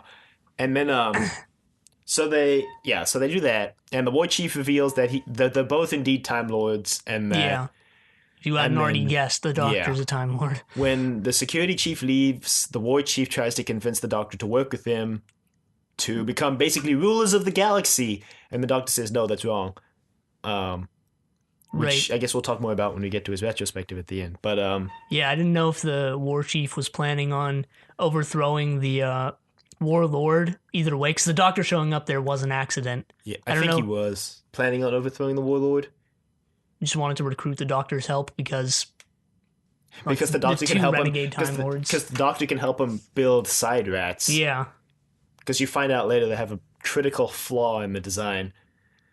But yeah. So the Doctor obviously refuses. but then the war chief reveals that they'll both be killed if they don't agree to help the warlord. So the doctor's like, okay, I guess. So I mean, yeah, that's kind of the end of that discussion. But little do they know, the security chief is recording all of this, which you find out later. Yeah, you'll find that out for episode 9. And then we're still in episode 8. The Oh, doctor. ooh, Yes. okay. What? Why did I write this? I wrote moral ambiguity, but why? It's something. It was something the war chief said. But why? It was something that really stood out. How am I not remembering this? Well, I'll just mention a silly note I made where a side rat appears in the barn because the doctor tells because they're all in the barn. The resistance movement had decided that the best way to attack the main compound was to draw out all the security guards and then attack it when there was few to none security guards in the compound. So they've staged like minor attacks in all the time zones, killing off some soldiers along the way, I might add. In all of the wars except the American Civil War, which they leave to lost, and they go to the barn there, and then the doctor contacts them and tells them to send only the leaders to the base, and that he'll help them there. So a side rat appears, and then Arturo Villa is like, "No, I'll stay behind," because they want to leave someone behind. And then Carstairs is like, "What, are you scared of this?" And he's like, "Arturo Villa is never scared. I shall lead the way." And then Carstairs ends up going in first anyway. So I made a note about that. I was like, haha, Carstairs, well. Yeah. Meanwhile, they've pretty much just forgotten about Lady Jennifer. Essentially, she doesn't show up again. She's probably tending to the sick and wounded in the American Civil War zone. Still. Maybe Not that it matters often what happens in episode like 10, 10. so. Yeah. Yeah. I don't remember why. Okay. Moving on. Yeah. At the end, they take the side rat back to Central Command, and the Doctor's there, and he's like, "Oh, thank goodness you guys are here. Come with me." And they take 2 steps, and they're ambushed. Yeah, and then the war chief is like, "Thank you, Doctor, a perfect little package." And the Doctor just had this total look of defeat on his face. This total look of he had lost. And this is the part in the serial where I just started dreading watching the next episodes because I knew it was coming. You know, you knew the Doctor was gonna leave. You knew that Jamie and Zoe were probably gonna leave, but At that point, Yeah. I was like, wow, the Doctor is just. I think at that point, the Doctor knew that this was his final adventure, and that the only way he was going to end this was with him dying, or at He, least losing someone. he did try and make a last ditch effort right near the end. I feel At like the well, right near the end. I Do think I you? think I think the one in the Time Lord's base was a setup, and we'll talk about that when we get there. But Well, I don't know about that. I do think he kind of knew it was. Yeah, we'll talk about that. so episode 9, Arturo Villa is pretty mad Yeah. that the Doctor has betrayed them. Understandably. Yeah, but understandably, but he has a pretty inflammatory personality too. Yeah, and he So, kind of just wants to shoot everyone. yeah. Like actually, because later his bullets fly at 90-degree angles, and I made a note about that. But the Doctor is talking with the War Chief. Right, they imprison everyone else. Yeah, and he's talking with the War now. Chief, and he mentions that he's impressed that he has dimensional control over the side rats without reducing the life of the time control. And then the war chief's like, well, actually. and the dog's like, oh, so you haven't fixed that problem. So they're all going to be useless in a couple years now. And the War Chief is like, yes. And that's when the Doctor realizes he just wanted to enlist his help for his TARDIS. Yes. Maybe also slightly for his if the Doctor was actually willing to cooperate, yeah, he'd be a powerful ally. Mm-hmm. But more so for the TARDIS, I Right. assume. Yeah. So Oh, what even also, happens? Did you notice that Anyway, the war chief's sideburns? turned into his mustache type thing. No, I was gonna say they varied, like in their intensity. No, not their intensity, but in their length, not their in their thickness. No, not their. Sometimes they looked more shaved than other times. There, No, you didn't notice that? no. It would happen. It happened. Wow. Did you notice that the necklace he was wearing was the same as Zephon's from the Daleks' master plan? No, Yeah, neither did I. I just found that out when I was reading the wiki. where they saved on props budget. Yeah, by using a prop from like 4 seasons before. Hey, maybe they meet in the expanded universe. Maybe The War Chief maybe only shows up once again in the expanded universe, and it's in prose. Okay, well maybe it's canon that they met and like there's nothing about it. I'm surprised the knows? War Chief doesn't show up in the audio dramas, to be honest. Yeah, he's like one of the few characters who should show up again and doesn't. Meanwhile, the Croton, no. You must obey. Yeah, maybe the War Chief went on adventures with Zephon. Well, I mean, anyway, the security chief is like, you know what? We'll just wipe out the resistance with a neutron bomb. Which he actually explained in episode 8, but the Doctor explains this to the resistance group in episode 9, and Arturo Villa is like, he's just lying to protect his own skin! Kill him! But they don't do that. They actually send everyone to be conditioned, which the Doctor's going to be in charge of because he has gotten in with the Warlord on the fact that they need to fix the reconditioning machines, and the Doctor can do it better than anyone else. We should any of the other mention that the scientists. security chief was supposed to imprison the Doctor, and he decided to leave the Doctor with all the resistance members, knowing probably the Doctor would be killed by them for his betrayal. And then this pisses off the War Chief, understandably, and the War Chief saves him from Arturo Villa's iron grip Bullets. around his neck. They took their guns away, remember? He doesn't have his gun at this point, yet. Oh, yeah. So yeah, the Doctor's in charge of the reprocessing. So they started doing that, and Jamie's first to be reprocessed, and the Doctor subtly hints that he should just go along with it because he didn't actually fix the machine. It's part of his plan. So Jamie realizes this, and pretty much everyone else realizes this too, except when Arturo Villa's turn comes around, the Doctor's like, now you are back in Mexico fighting the Civil War, and Arturo Villa's like, what? No, I'm not. What are you talking about? Your machines have no power over me! And then, I don't know, I guess they knocked out the guards during this. I didn't notice it because that's when the Doctor just flat out explains not in a hushed tone, not in a whisper, not subtly. He just says it to Arturo Villa. He just explains the plan. I guess they knocked out the guards or something, or Yeah, that's overpowered what I them. assumed. I didn't. Did they show it, or did I just miss it, or what? I don't think they showed it. Yeah, I guess. I mean, I don't know. It was probably in the background. But then the doctor's like, yeah, I didn't fix the machine because I was helping us escape. And Arturo Villa's like, oh. Thanks, Arturo. Damn it, Arturo. So yeah, meanwhile, the security chief is going through the footage, not the footage, but going over the recordings he took of the war chief, and he finds out that the war chief was planning on overthrowing the warlord. Yep. And he's like, well, crap. And then there was this humorous scene where the war chief comes in and is like, you've made a terrible mistake, security chief, leaving the doctor with the resistance movement. How will the warlord react? And the security chief turns around and is like, I think you've made a terrible mistake, war chief. And then he plays the recording and he's like, I wonder how the warlord will respond to this. Guards, take him away. So everything is coming to a head, so to speak, coming to a boil. So the doctor reveals his plan to escape. They're gonna make for the landing bay, I think. That was the plan, right? Well, they're gonna get the guns first. Yeah. So they have that brawl in the landing bay.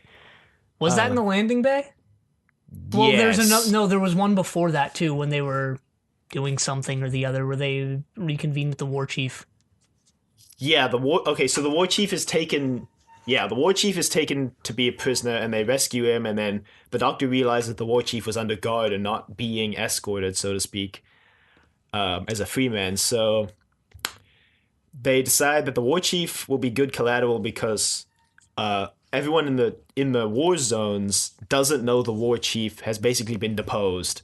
And so the war chief can still end the war games. Which he does. He sends out a message telling them to disregard the previous message from the warlord, that the war games are still going to go on. Tells everyone that the warlord's new order is to cancel the war games. Yep, and then he also shoots the security chief. Yeah, security chief dies. Which becomes important later, soonish. And he also, at some point during this, reveals that, I don't know if we mentioned this actually, that the side rats are actually almost dead. Yeah. There's only like one or two that are still working. Yeah. So they decide, all right, now that we've ended the war games, we're going to go to the landing bay. We're going to make a break for it. And also get everyone back to their own times. Yeah, and the doctor realizes at this point that the only way... And in a pretty depressing scene, actually, realizes that the only way he can send everyone back to their own times is to call in the Time Lords. Right. Which you don't find out that's what he's doing until a little later, but he does reveal that he can't do it on his own, so he's going to have to call in someone. Right, so he makes this little cube, which contains all the information about the war games. Yeah. And he plans to send it off to the Time Lords from the landing bay. But the war chief is like, oh, you can't do that, Doctor. We're renegades. They're not going to like that. Yeah, you know what they'll do to us, Doctor. And the Doctor's like, I have no choice, war chief. So this is it. Yeah, so the war chief is like, well, I'm having no part in this. So he tries to make a break for it.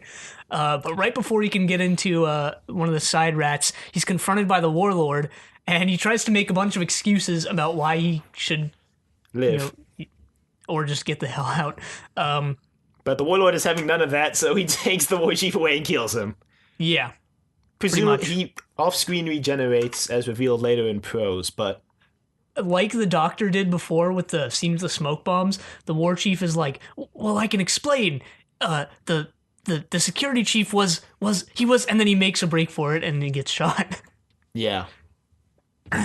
In the prose, it's revealed he regenerates off-screen into the war chief 2. The war chief 2? The second war chief, whatever naming scheme you prefer, I suppose. But he never appears again, sadly. I think he should, to be honest. But we'll talk about that when we finish the summary, because what happens next in the whole next episode is very important. Right. We gotta get it right. So, the Doctor, Jamie, Zoe, and Carsters leaving Arturo Villa and the other guys behind because the Time Lords are gonna go. Yeah, well, the Doctor says... This is where we say goodbye to Jamie and Zoe. Because he's got to make a break for it. Because he knows once the Time Lords show up, he's basically done. Yeah. Arturo Villa doesn't want to let him go. Still suspicious of the Doctor. I would be too. I mean, not as much now that he just saved Yeah. everyone, but I mean, when you think about it, Via and the Doctor never really, Saw eye to eye, so to speak. yeah, they never really interacted before. And his first impression of the Doctor was a backstabbing traitor, so Yeah. I can understand where he's coming from. Plus, he's a trigger-happy maniac, so And Jamie and Zoe say that if the Doctor is leaving, that then they're going with him, and that they're not leaving him, yeah, which I that's thought was pretty sad considering what Yeah. happens later. But yeah. And Jamie's like, if anyone's coming for you, Doctor, just let me at him. So and the Doctor does agree to that, so he takes him with him. so they go to the 1917 zone, and they try to get to the TARDIS, and they get to the TARDIS we just should as the mention- episode ends. We should mention that everyone's being sent back to their own time, so Carsters sort of disappears. He wants to go find Lady Jennifer, so he asks to go with the Doctor just to go back to the 1917 zone so Yeah. he can find Lady Jennifer. Yeah, and then He ends up, being dematerialized back to wherever, and then because everyone's being sent back to their own Zoe asks times. what's happening, and he's like, it's the Time Lords. And we get some slow motion. I think this is the first slow motion in the Yeah. entire show. I made a note of that. I was like, slow-mo? And they slowed down their voices too, which was Well, you gotta interesting. go all out. I mean, if you're gonna do slow-mo, you gotta slow down the voices.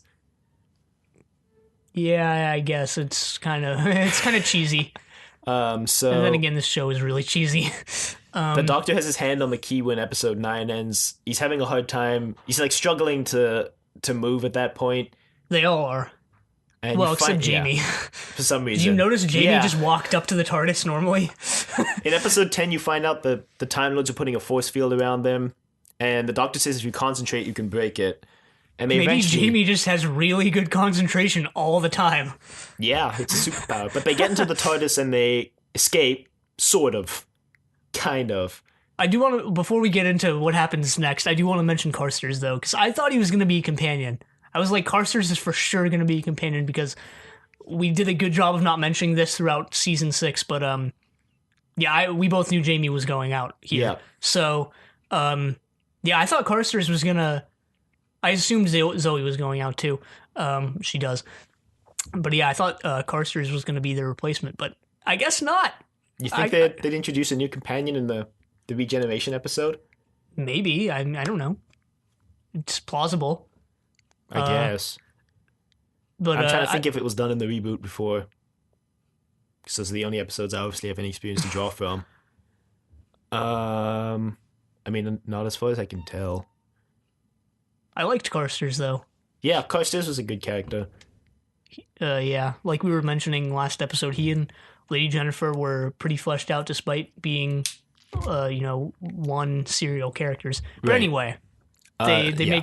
make their break for it with the TARDIS, and they do escape, but They, not for long. They land in an ocean, and then they sink.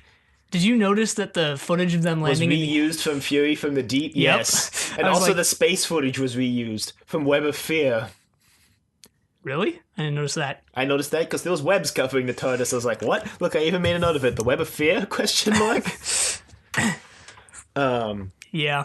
But anyway, so they land in an ocean, and the Doctor claims that nothing can get into the TARDIS, and then some water starts seeping in, and then he's like, oh no, it's the Time Lords. So they escape again into space, and then the Time Lords basically speak into the TARDIS and say that the Doctor has nowhere to escape to, and it's better if he just comes of his own accord. Right. So he tries to make another emergency temporal jump and lands in some swamp somewhere where a crocodile is outside. And at that point, he's like, guys, it's not worth it. And sometime during all of this, well, previously, Jamie and Zoe everyone but Jamie and Zoe specifically were wondering why the Doctor was so afraid of the Time Lords, because he is a Time Lord. Yeah, And- and they assumed they'd be his friends. But sometime during this, he reveals that he actually stole a TARDIS and went Yeah. renegade. And the Time Lords have complete power over space and time, obviously, and they're also immortal. But Yeah. but he didn't like the fact that they just sit on their planet and observe things, and he wanted to go out and have adventures, so he Right. stole a TARDIS. And He thought it was wrong that they didn't do anything. And we'll get to that because the Doctor makes this great speech later on. But, Right. So the Doctor gets taken to the planet, and you find out that the Warlord is on trial. And you think maybe, just for the next 10 minutes, that the Doctor might only have to be there as a witness for the Warlord's trial. I didn't think that at all. I did. I felt like that was the way it was going. It was like, oh, she's gonna be witness, and then you'll leave and get like shot in the back or something by the warlord. Because then the security guards show up to rescue the warlord. Because the doctor was a witness in the warlord's trial, and they eventually decide the warlord is guilty, and they sentence him to be killed, basically. The warlord actually made a good point. He said a few points in his defense, and one kind of hit home with me, which is that obviously they kidnapped the humans into fighting the fake wars, right? But in his defense, he said, well, they would have killed each other anyway. So aren't they killing each other for a greater cause with what I was trying to do? Which, I don't know, that kind of struck home with me. I mean, obviously, when you look at it, it doesn't make much sense because when people are fighting wars, they're obviously working towards some cause, which when you look back at past wars, you realize that, hey, usually the cause didn't work out how they thought it would, so maybe the warlord's cause wouldn't have worked out like he thought it would. So it's not really justified, but, I mean, he had a point there. I mean, even still, if he's taking people from the war, he may be prolonging the war, which may people who may not have even been drafted into the war in the original timeline get drafted and end up dying. So, I mean, his effects aren't just affecting the people he pulls out of the timeline. Yeah, I mean, it's not really justified, but it's just the point he made. Yeah, it's a good point. And then so but yeah, it's to no avail, he's still guilty. But his guards show up to try and rescue him, I guess, and they capture the Dr. Zoe and Jamie and force him into the TARDIS to fly away, and Jamie mentions that the Doctor can't fly the TARDIS. And, but he doesn't believe Jamie, obviously, and... But before they can get there, the Time Lords put up a force field around the TARDIS. Right, and... Which... No, they get inside, and then the Doctor does that flashing light thing, and then they escape out of the TARDIS. And then they put the force field around it, trapping the warlord and the people inside. Yeah. And then the warlord and the guards are sentenced to dematerialization. Basically, it'll be like they never existed. Yeah. And then the Time Lords also reveal that they've put a force field up around the warlord's home planet so that they won't hurt anyone ever again. Which might be kind of unfair. I mean, yeah, they might just be like a warlike people who would do the same thing as the warlord, but maybe that was just one faction on their planet going renegade, and I don't know. Yeah. It's a little bit unfair in my opinion. Well, we don't really know if that planet is the planet the war games were being held on, because if it was, then that would provide justification for the force field. Like, we don't know we know the war games were being held on a different planet that wasn't Earth, but we don't know, like, if that was the home planet of that race. It still wouldn't have provided justification for the force field if you consider that maybe they had a society on that planet that didn't just revolve around the war games. True, but I think it's a case of if you let it happen, you're just as bad of a person that they are. So if it happened on their home planet and there was a society that was just like, yeah, they're just a renegade faction, like, I think it's a case of if you're just kind of apathetic about it, then you're just as bad as they are. Well, maybe the society didn't really know about it, but that's getting into way too many what-if scenarios. Either way, they put up the force field, so there goes that. But then, Jamie and Zoe are like, so we can leave now, Doctor, and then the Time Lords are like, no, Doctor, you need to stand your trial now. Yep. So yeah, he does, and he makes a lot of good points in his defense, actually. Yeah, I mean, actually, kind of what you were just saying, like the Time Lords are all powerful. They're actually really overpowered. They're control space and time. They're immortal. Well, they're immortal in the fact that they regenerate, I guess, would be the idea. They do mention that they can die of they don't die of natural causes, but they can die. Well, the first Doctor basically dies of old age. Basically, he does get the life force sucked out of him like 3 times during his run, though. So. No, someone mentions, or I think the Doctor mentions when he's telling Jamie and Zoe that the Time Lords are immortal, that they can die, or I guess be forced to regenerate, maybe is how you can interpret that, if they're killed. I don't know. Yeah. I guess old age wouldn't really fall under natural causes, I suppose. 'Cause I guess what he means is they don't get sick. Oh. Because, I mean, looking at the first Doctor, he does die of, like, just exhaustion, basically. Yeah.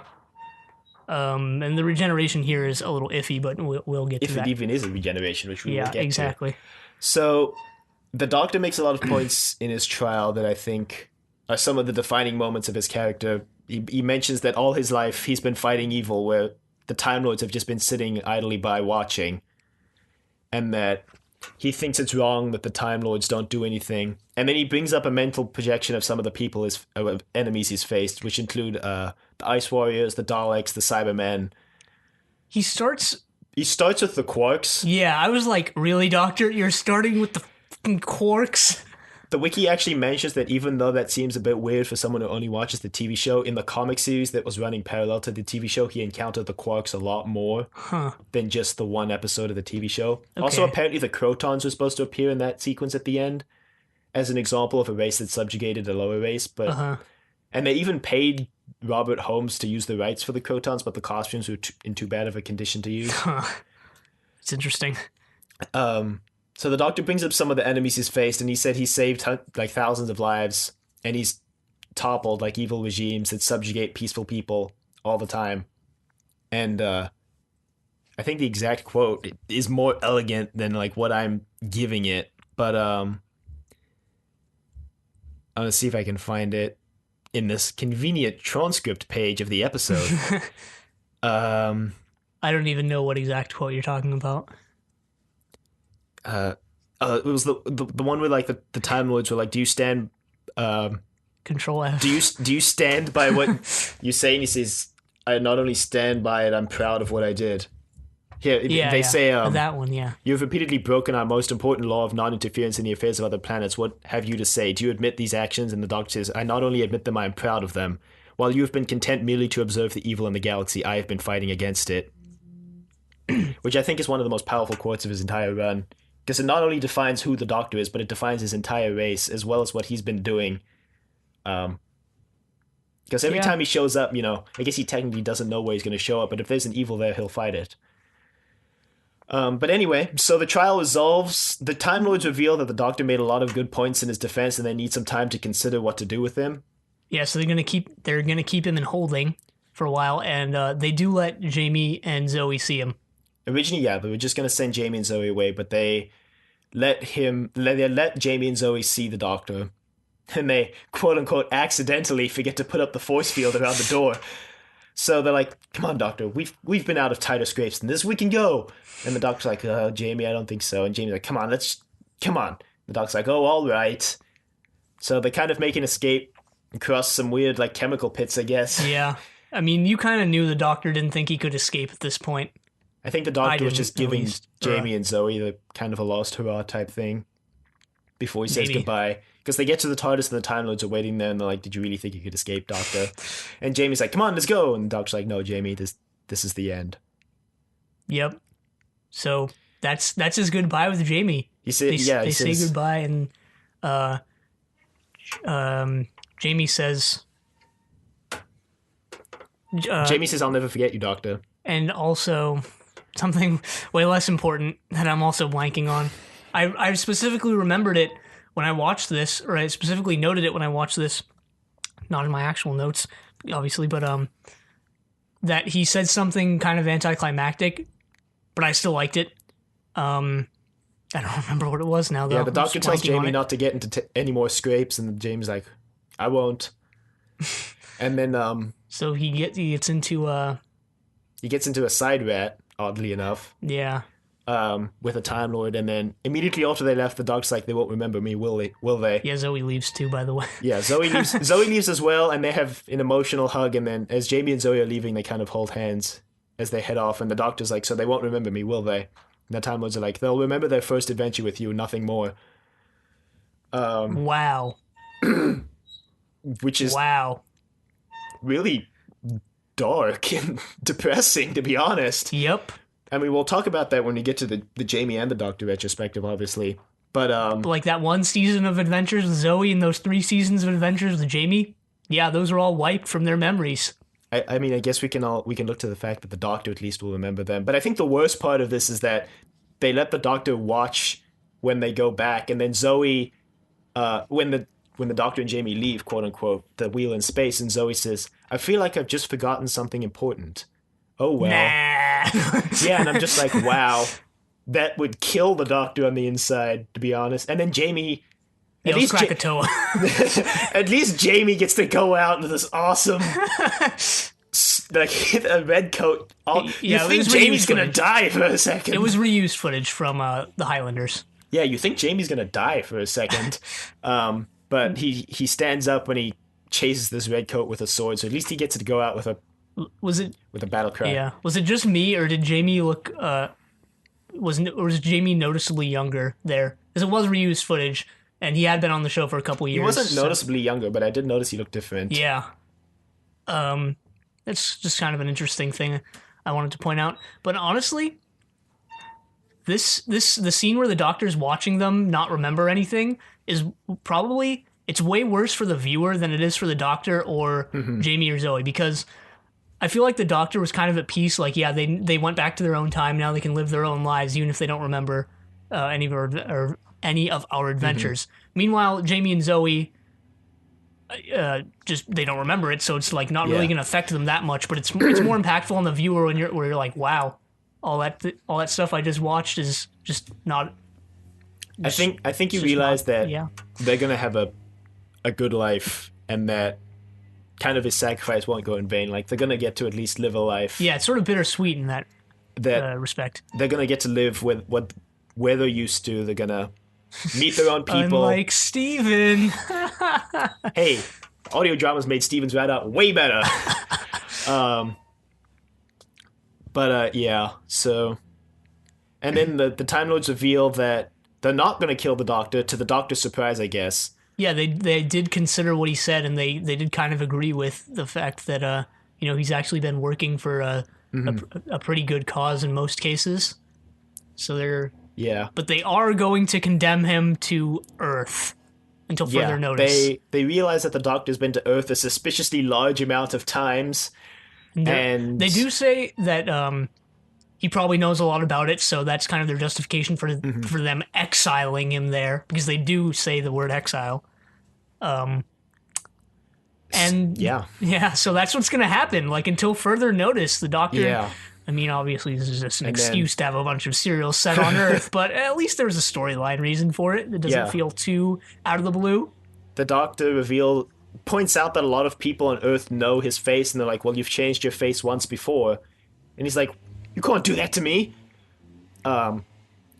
Which is even worse when you find out in the reboot, where the 10th Doctor mentions that regeneration is basically like dying. The old you goes away and a new you shows up. Well, they do let him choose his new form out of a list they've composed for him. And he likes none of them. So they're like, "Well, since you seem to have no choice in the matter, we will choose for you." And it's like, "No, I didn't say that." And they're like, "It's too late, Doctor." And there's this weird, trippy scene, almost reminiscent of the first episode, kind of. Yeah, where he's yelling, "No!" Not really visually reminiscent, but like it's another trippy scene. So obviously, it reminded me of that first episode. And he's yelling, "No, no!" And eventually, it just all fades out. Yeah, And that's the end of the second Doctor. and the serial ends with the scrolling credits, and you're just like, Wow. darn. Yeah, that's how he goes out. Presumably next season he's gonna look. Obviously next season. Obviously, he'll look different. When you're watching it back in the day, you're like, okay, presumably he's gonna look different, and he's gonna be exiled on Earth. So like, wow, that's a sudden change right there. And we should mention the Time Lords mention that the secret of the TARDIS will be erased from the Doctor's memory. Right. So obviously he can't just Leave. Bye, guys. Yeah. So I want to make a point that a lot of things in this episode, to me, point out that the Doctor has more control over the TARDIS than he actually likes to let on, and that he actually, I think, intentionally sends it to random places. Because in this episode, 3 times in a row, he escapes the Time Lords to the places he exactly wants to go.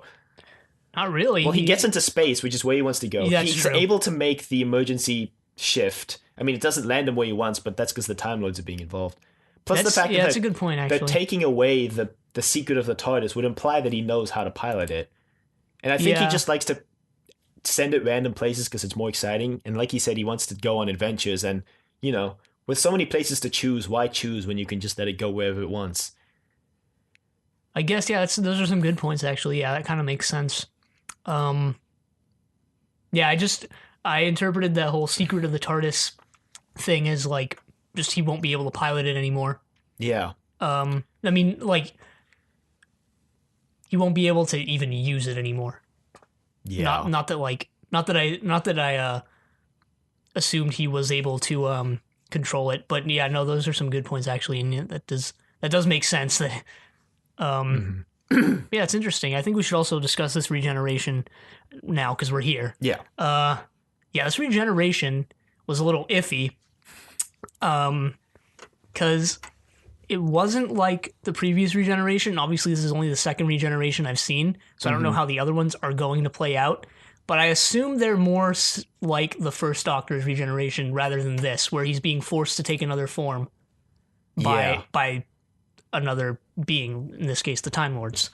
So like, there's the season 6B theory, and Hmm. that kind of holds up when you think if you think that this isn't really his regeneration. Yeah. I mean, the season 6B theory, I read into it a little bit more, obviously because I want to avoid spoilers for any later content.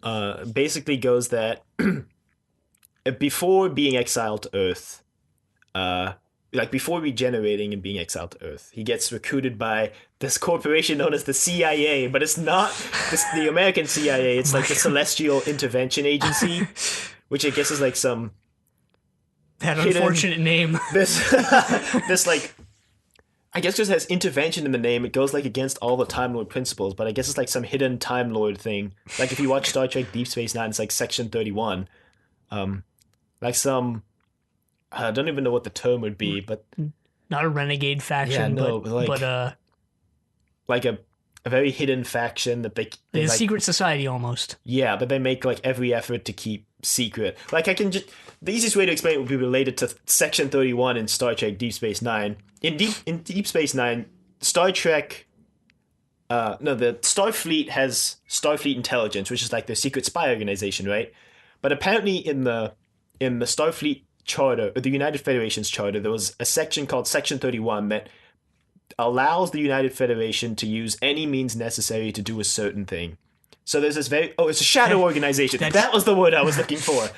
I've never even heard that term before. That basically Section 31, for all intents and purposes, doesn't exist. But it's like a highly trained group of operatives that like very few people know about. That shows up in Deep Space Nine, which is It's like the basically what, A-team. yeah, which I imagine is what like the CIA, the Celestial Intervention Agency, is. It's basically like Okay. this shadow organization that intervenes in points in history where they think it's important. Yeah, that's interesting. That kind of holds up. It's a little extravagant, but it holds up when you realize that this regeneration isn't quite like the others. It isn't quite shown on screen either. I mean, And I don't think it would be a spoiler for me to mention that the first time the Third Doctor appears, he just kind of stumbles out of the TARDIS and in his new yeah, form and kind of falls down unconscious, probably post regeneration trauma. uh-huh. So I don't think it's a spoiler to mention that we don't actually ever see the regeneration happen for the second Doctor. Which I mean, yeah, season 6B theory holds up. It's convenient if you wanted to place fan stories somewhere and you didn't know where to put them. And you actually care about the timeline for some reason. I guess some people do. Yeah, I mean, it's If I was writing a fan story, I wouldn't really give a crap about the continuity. headcanon, I guess. I mean, it's also a convenient place to put in the two Doctors, which shows up in the Sixth Doctor's run. And the Yeah. second Doctor shows up with Jamie. So, I think, I don't know. I kind of like the theory, to be honest. Yeah, it's one of the more interesting and better fan theories that actually holds up. Yeah. And I mean, it's even like some of the comic strips were specifically set in this season 6B, quote unquote, which is where the theory originated. Like all the way back when they were still waiting for the Third Doctor. Because the Third Doctor's season is a lot shorter, obviously, so there was a bigger gap in the season. They needed like comic material and like, where do we put this? So they just kind of threw it in after his regeneration. After the trial, but before his Yeah. regeneration. Was there a bigger gap, or did the season just end sooner? I'm not sure if there was a bigger gap between this season and the next season, but there obviously would have had to have been a bigger gap between At the some next point. season because now the seasons are half as long, so they're going to take up a lot less time over the years. So if they start at the same time all the time, there's going to be that wider gap. Yeah, well, it's either that the bigger gap comes between 6 and 7 or 7 and 8. It's one or the other. Yeah. But I just didn't know which. Either It's not. way. It's really not that important. Yeah, so this was a pretty strong start to this. Like I was saying before, I like how it wasn't just a giant info dump at one point. It kind of was, I guess, with the whole deconditioning, reconditioning thing. But I think that was just more explaining a singular plot point in a way that actually did. Well, how do I put this? That they basically explained that one plot point, but it just took a while because there was a lot that needed to be explained. Yeah, they explained like little pieces at a time. Yeah. I mean, well, until you got to the deconditioning thing. Right, Well, and then I guess and then, it's. I guess that is a little piece of what's going on, but it's just. I mean, we It still don't takes a know. lot to We explain still don't know why they're putting on these. I guess Yeah. they're war games. I suppose is Yeah. what the name of the serial comes from. Yeah, we still. I mean, we know something's going on at this point, and we know more than yeah. like say in episode 2. Like in episode 2, you know something's going on. Now you know more of like the quote unquote politics behind it and how it's like being orchestrated and how they're controlling everyone. But we still don't know the purpose behind it all, which I like. And we forgot like an important scene for this where both Smythe and Von Vyk are in the control room and they're talking about their war strategies and they're both talking about what they're going to do to decrease the other person's morale. And which kind of just brings up the point like, so if they both know what the other person's going to do, like why are they even doing the whole thing? Like Yeah, what I mean- is going on here? Yeah, I mean, I thought it was kind of like, maybe I would equate it to like maybe a game of Risk where like you're sitting around playing it with obviously people in the same room usually, and like you might be prompted to maybe give away part of your strategy to sort of brag to someone or like one of your friends or whatever. Because it's not, I mean, it's just a game. It's not really that important. You don't need to win. Right. So, maybe they just see this all as a game, as the title would imply. I mean, They're just using yeah. everyone as pawns. We don't know where we are either. We don't know. Yeah. We know we're not on Earth, but we don't know where not on Earth. Yeah, I don't know if this is supposed to be like another planet or like another dimension, possibly. Something like that. We don't know who the war chief is, although I think there's been heavy. You've heavily implied it. But yeah, I mean, the serial basically does a good job of not revealing all of what's going on too early, which I feel some other serials are guilty of doing, where they reveal what's going on and then the rest of it is, yeah, it's interesting, but it's almost like falling action. I don't know if that's the right term. I know there's rising action, but it's almost like the falling action. Like like the big reveal already happened and that was it. Like now you find out what happens after that. Now you know what actions the characters take, but I don't know. It's just less suspenseful. I think you can have a good serial that has a big info dump at the beginning. Like you can have a good serial that does that if certain characters are left in the dark but the audience is told everything. Yeah. So instead of having the audience guess, the audience is kind of watching the main characters guess. Yeah, and I mean if it's a premise that needs to be set up, like what comes to mind is the Savages, like that they set that up, and that was they set up the setting, obviously, which they still kept some secrets, obviously that need to be revealed later, but it's not like they just threw you right in there, and that ended up being an enjoyable serial. Yeah. But yeah, I like how this is handled because I mean halfway in we're still. It's kind of like the Faceless ones where like something huge is going on, but you don't exactly know what until later. But yeah, we also didn't mention the scene where I don't know who he was talking to, but it was the war chief and someone, and he mentions that necklace he has on. Oh, Do you remember who he was talking to? He was talking to the guy, the interviewer, because I guess he was also head of security. Because he's like, "This is all your fault that they've escaped." Yeah, and so he's like, without the knowledge that I have, you wouldn't be anywhere, or something like that. Yeah, he basically reminds the interrogator that this is all his. It's basically all his, not doing, but it's basically out of anyone else's hands but his. I don't know, and that's put pretty badly, but yeah, apparently you find out his necklace is pretty special. I don't know. It kind of looked Like it had a Celtic or almost Scottish design on it. I Did you was always notice that? thinking like I was thinking it was almost like Hindu in design, like an Possibly. Indian character. It Maybe. was basically just a non-Latin alphabet character. I guess we could generalize it to that. I didn't see it as a letter. I don't know. I saw it more as like those Celtic designs you see sometimes. Who knows though? It's probably just some random shape someone came up with. The costume department. Yeah. Hey, we need a cool shape for his necklace. I Speaking of costumes, this they didn't really have to. Well, this at least the costumes in this serial didn't look super low budget because they were actually like costumes that have already existed on Earth. yeah. So we didn't get like the Dominators or the Crotons. Hey, you can have low budget looking costumes that look okay. You can I also, mean, let's be honest, those costumes would have looked even more worse if it was in color. oh yeah, as is evidenced by the Mind Robber. Speaking of color, this serial had a weird fixation on always mentioning the color of things. Like, Jamie specifically mentions the troop carrying transports are green like Yeah. 5 times. Yeah, maybe they were just super obsessed with color television at that point. I don't know. Or maybe like, they're leading into the fact that they're about to go color. And maybe they're kind of like, they want to slowly introduce it. I don't know why they'd want to slowly introduce it since. it's not really like something you need to slowly introduce because honestly, obviously I don't know how it was back then, but it's not like I don't think it's something I'd be super affected by. I'd just be like, okay, it's in color now. It's just another show transitioning Yeah. to color or another program transitioning to color. I'd say this is the first year I've explicitly noticed them pointing out the colors of objects. They have a few times in the past Right. where Once or twice. where we've noticed it because the show's black and white, so we're like, hey, I didn't know that that was that color.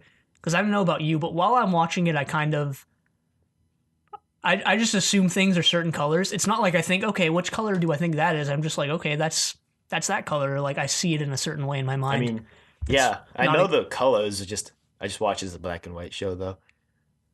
Like I don't Okay. imagine like, well, that's blue and that's brown and that's white. I just like, well, it's black and white, so I'm just gonna enjoy it for what it is. Yeah, I mean, I don't specifically look at the show and say like, okay, um, this is that certain color, this is that certain color, but I don't know. I definitely like in my mind's eye, I definitely see something. Like I definitely assume things are certain colors. Obviously, But like even when Jamie pointed out the transport was green, like I didn't see it as green. I just saw it as like a shade of gray, like everything else was. 50 Shades. No. No, this is a family-friendly show. Okay. I was gonna make a snarky comment about that, but no, I don't. No, Wow. probably not the best idea. I don't know if I should mention this now, but I will anyway. With the first Doctor, nearing the end of his run, yeah, I was sad to see him go, but at the same time, I was ready for something new. But with the second Doctor, I kind of wish he would still stick around for a little bit longer. I mean, I think it's because the second Doctor brings something new like every episode, every serial kind of thing. You find out something new like every serial. Whereas the Yeah. first Doctor, that since it was a whole bunch of historical serials and they were more focused on, I mean, not that that was a bad thing. That's what they went for, and they rolled with it. But yeah, they were more focused on like getting out historical information rather than developing the character, so to speak. I guess. And yeah, the second Doctor, I mean, overall is just a more interesting character because of that. Because they introduce, new things about him every serial and keep him interesting in some different way every serial, whether it's like introducing a new gadget or putting him in. Well, he's been in a wider variety of situations than the first Doctor, Yeah. to say the least. Because during the first Doctor's run, we mentioned this too. It was usually just it was pretty formulaic in the way things were handled. Like with how do I put this? With them coming into contact with a warring group of alien races or something like that, and usually ending up on the quote unquote correct side or the side they end up siding with first, and just having it play out from there. Obviously with differences, but And maybe the lack of development for the first Doctor's character can be chalked up to his whole run was basically the end of his life. I mean, we find out as soon as the second Doctor appears that he has a 450-year-old diary, implying basically the first Doctor was 450 years old when he died. And Yeah. we only saw like maybe 25 years of travels. Like, even if you wanted to be really, really lenient on his Well, timeline for travels, I mean, it's time travel, so it's kind of hard to put that into perspective. right? But I mean, like, we only saw maybe like 25 or even 10 years of his life. And the first Doctor lived for 450 years, if that diary is to be believed. And No, he just falsified everything. uh, yeah, I mean, and whereas the second Doctor was kind of new, so he had to, like develop. yeah, I guess. Um, but yeah, I do kind of wish there was some more to the second Doctor, or another season or half a season Well, with there's him. always audio dramas. Yeah. Last week I mentioned, and previously in this episode I also mentioned. Well, I just put my main point that I had here was a lot of it comes down to whether a serial was artificially shortened or lengthened. Because I was reading a lot about season 6 and its pretty haphazard construction behind the scenes.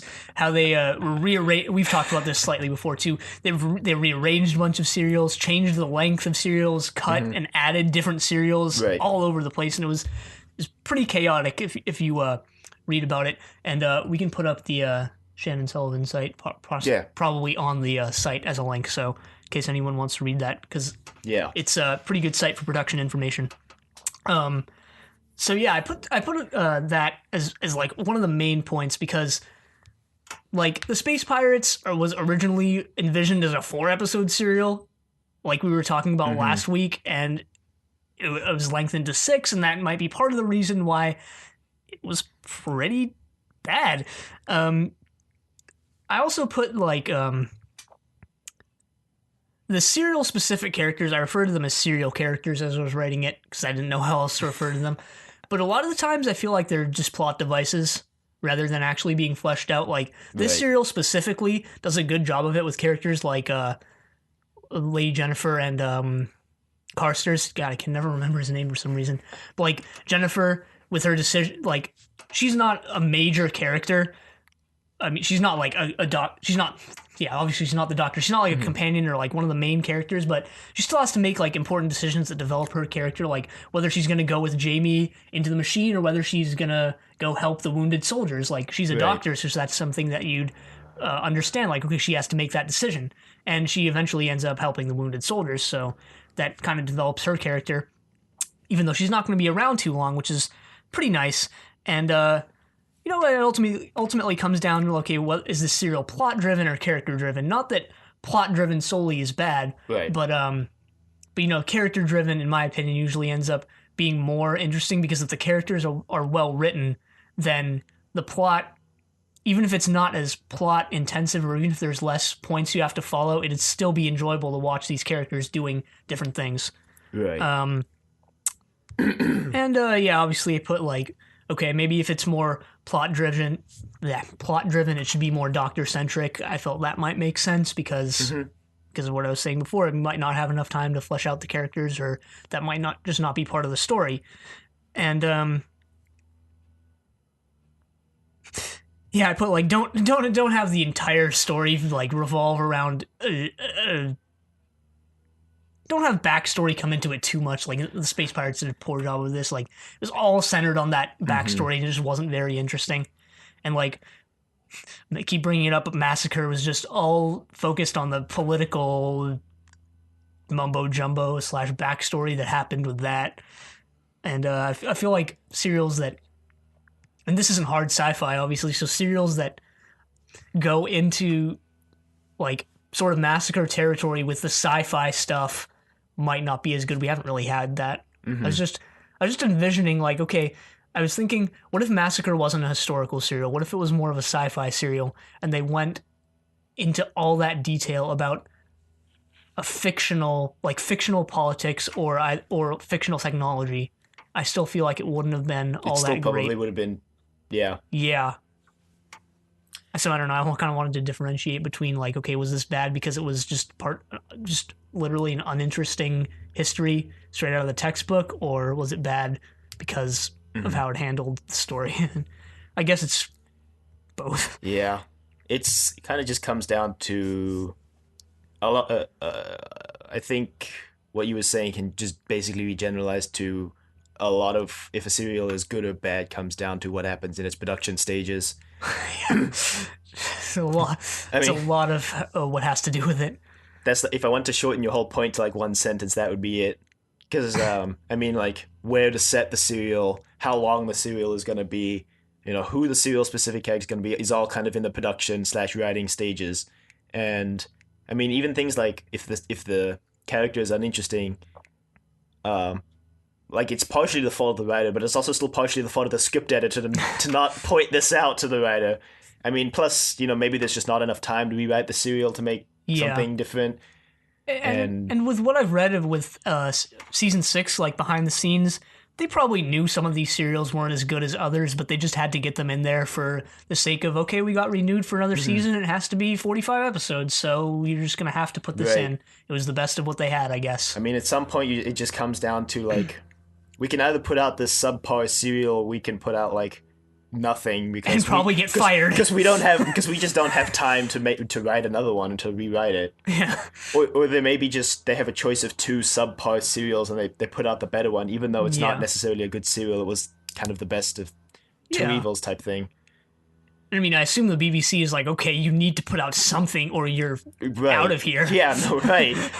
I mean, and maybe that plays into why the seasons get shorter after season 6. I mean, season 7 is only 4 serials, Yeah, maybe they realized, okay, we'd rather 25 have... episodes. Yeah, maybe they realized, all right, we'd rather have less serials and just choose the ones that are enjoyable rather than have more, renew it for more, and throw in all these subpar or mediocre serials. I mean, they basically Possibly. cut the length of the seasons in half. We dropped to 25 episodes Yeah. next season. Or it could be just 4 terrible serials we don't know yet.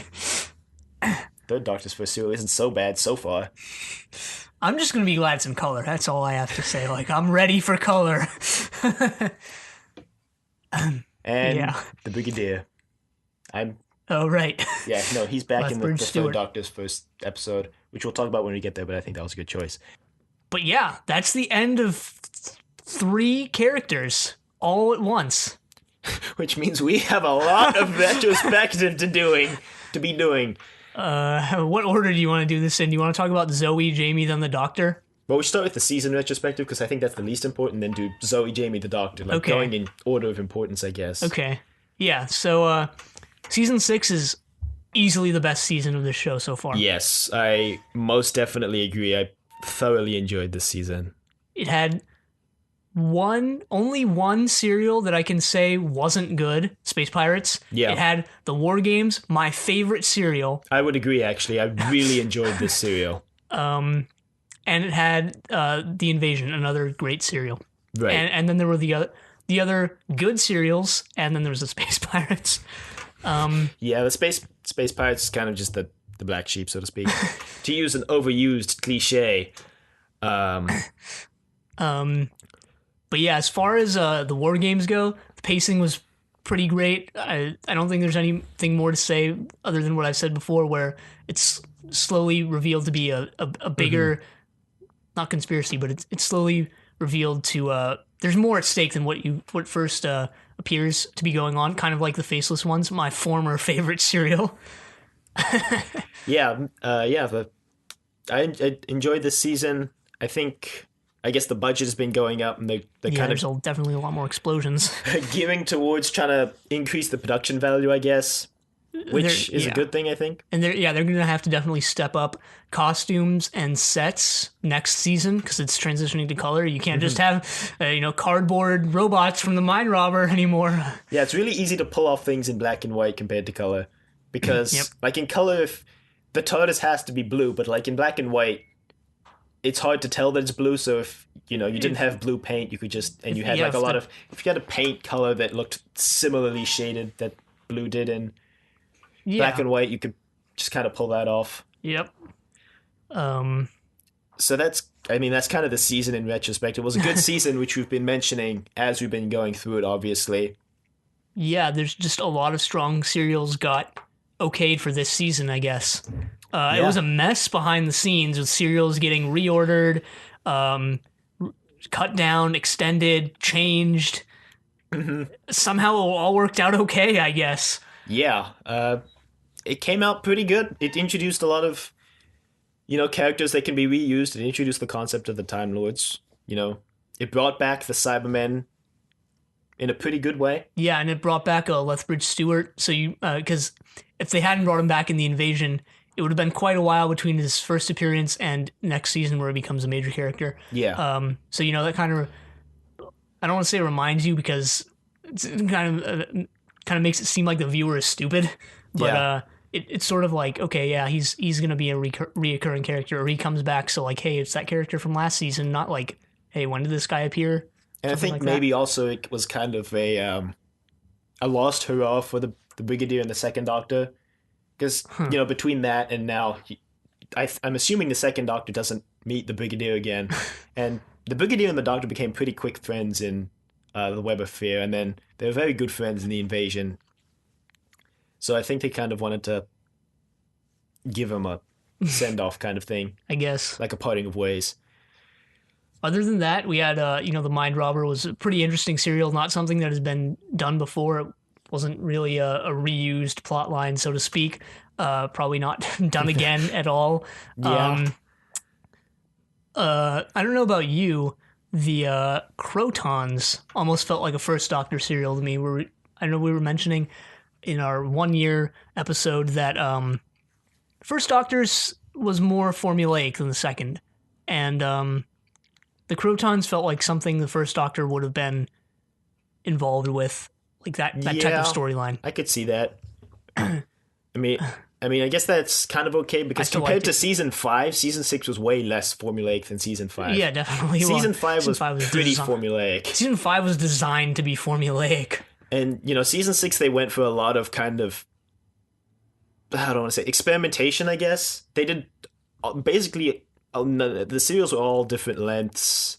They were going pretty much about different things. Different stories. They went for a grab bag kind of deal with the different stories, which ended up working out pretty well. And I liked that, this isn't really related, but I liked that the War Games, sort of the Second Doctor's last hurrah, and also, I mean, essentially the end of a certain era of Doctor Who. It's the end of the black and white era. Definitely. The first and second Doctor kind of go together as like that first, the very first era of Doctor Who. So I like that it combined the historical and sci-fi elements that they were originally going for. Obviously, it just evolved into a sci-fi serial when you find out that they're not actually on Earth, but like it did have that historical aspect, which was nice. And it's a testament to the War Games' good writing. I just want to say it's the only serial where I actively dreaded watching the final 2 episodes because I didn't want Troughton to leave.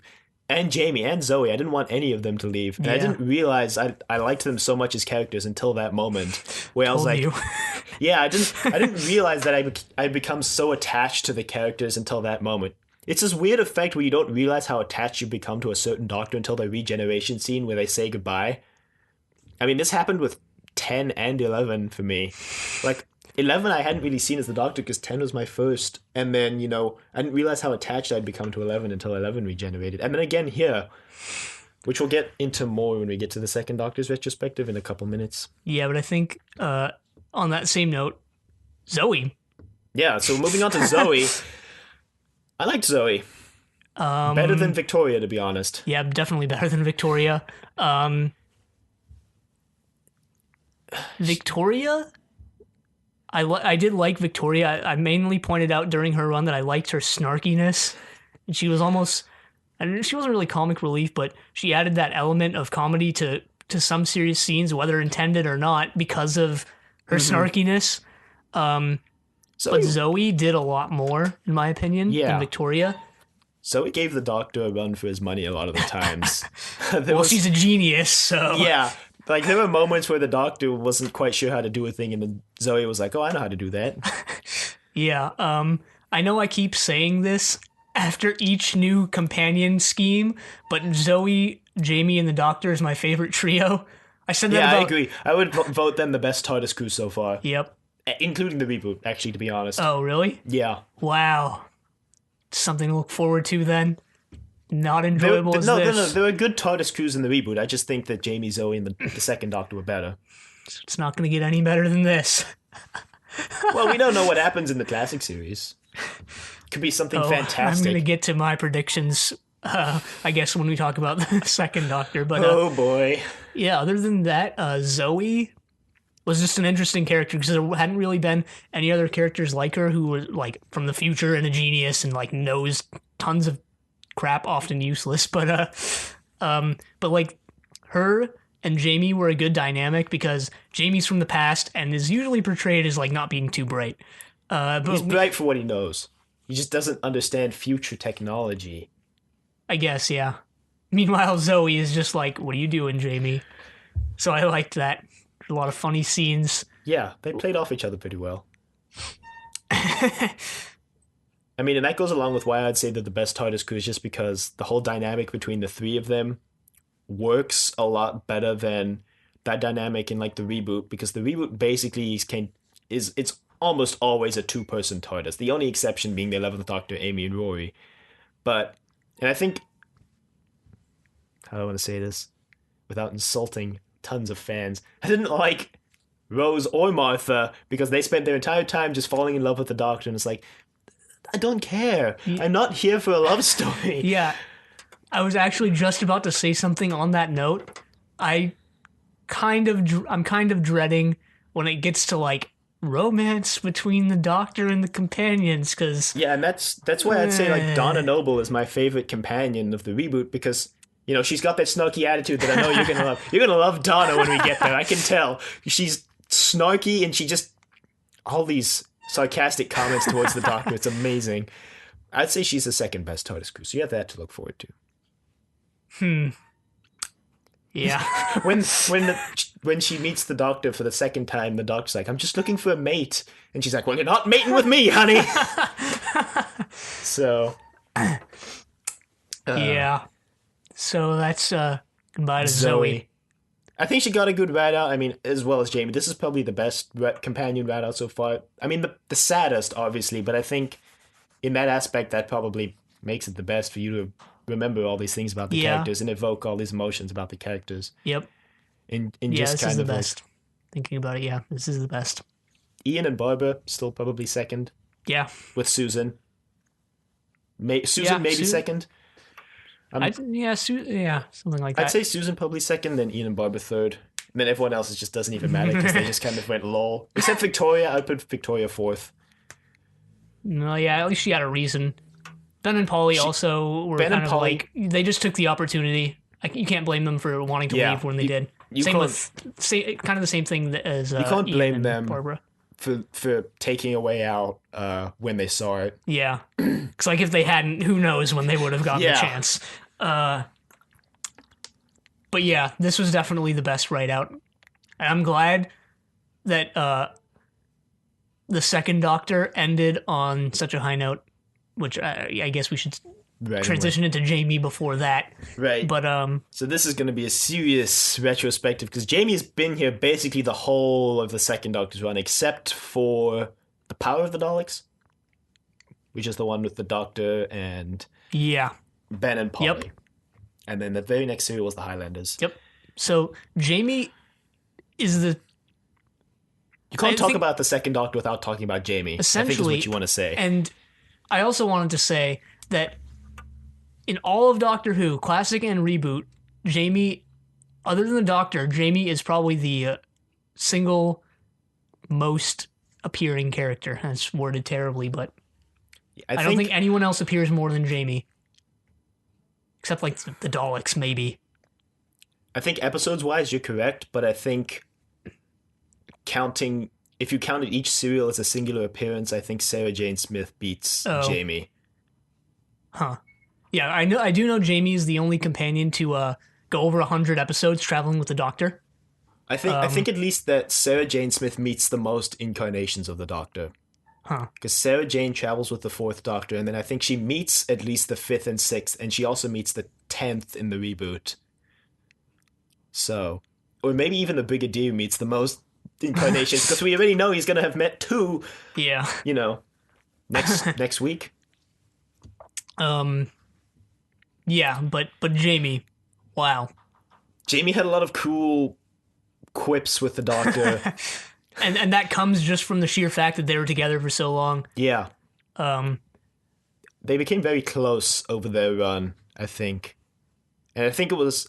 I don't want to say the Doctor didn't care that Zoe was leaving, but I think he cared more that Jamie was leaving, considering he had traveled for Jamie for so long. Yeah, and just look at the goodbye he shared with Jamie as compared to the Yeah. one with Zoe. I mean, That's on. not to say he didn't care about Zoe leaving. He was... Yeah, I mean, obviously of he was course. upset that Zoe was leaving too, because he'd become pretty attached to Zoe as well in her time in the TARDIS, but... Yeah, he does. He does for everyone. I mean, look at Victoria, but like Yeah. Jamie, wow. And that's why I think the whole like fake escape at the end was kind of put on by either the Time Lords or the Doctor. I think the Doctor knew he wasn't going to get away. Yeah, he definitely knew. And I think he just wanted to kind of give them. He didn't want to show them that he'd given up. He wanted to put on a strong face for them. And even in the end there, when Jamie is talking to the Doctor and he's like, if anyone's coming for you, Doctor, let me at him. Started to tear up a little bit there. Not gonna No, lie. actually, it was because it was like the whole time, the Doctor. Every time someone's in trouble, the Doctor's like, "I will save you." Like if Jamie's in trouble, he's like, "I'm not leaving you, Jamie. I'm not leaving until I get Jamie or Zoe or Victoria or anyone back." And in the end, it turns around and Jamie's like, "I'm not leaving without the Doctor." Yep. And it's just like, oh, but he's gonna go out. he has to, and you just don't want him to go. Yep, and I didn't want the second Doctor to leave. I wanted Troughton to stay on more, but we'll get into that. I also didn't want Jamie to go out. Jamie, like we were saying before, second or first favorite character, like tied with the second Doctor for me right now. And companions wise, he's my favorite companion. Yeah, he's definitely my favorite companion. And this might sound bad, but that might just be due to the sheer fact that he was here for so long. So obviously, the longer someone's there, the more you grow attached to them. But he was pretty awesome, and he did a lot of cool things. He earned his keep, so to speak.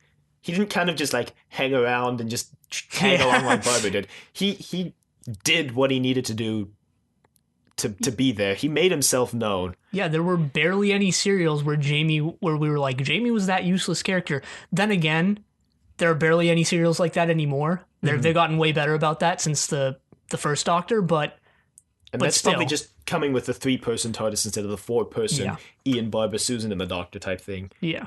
I mean, like we mentioned when Susan left, Ian and Barbara started doing more, and then Vicky was kind of eh.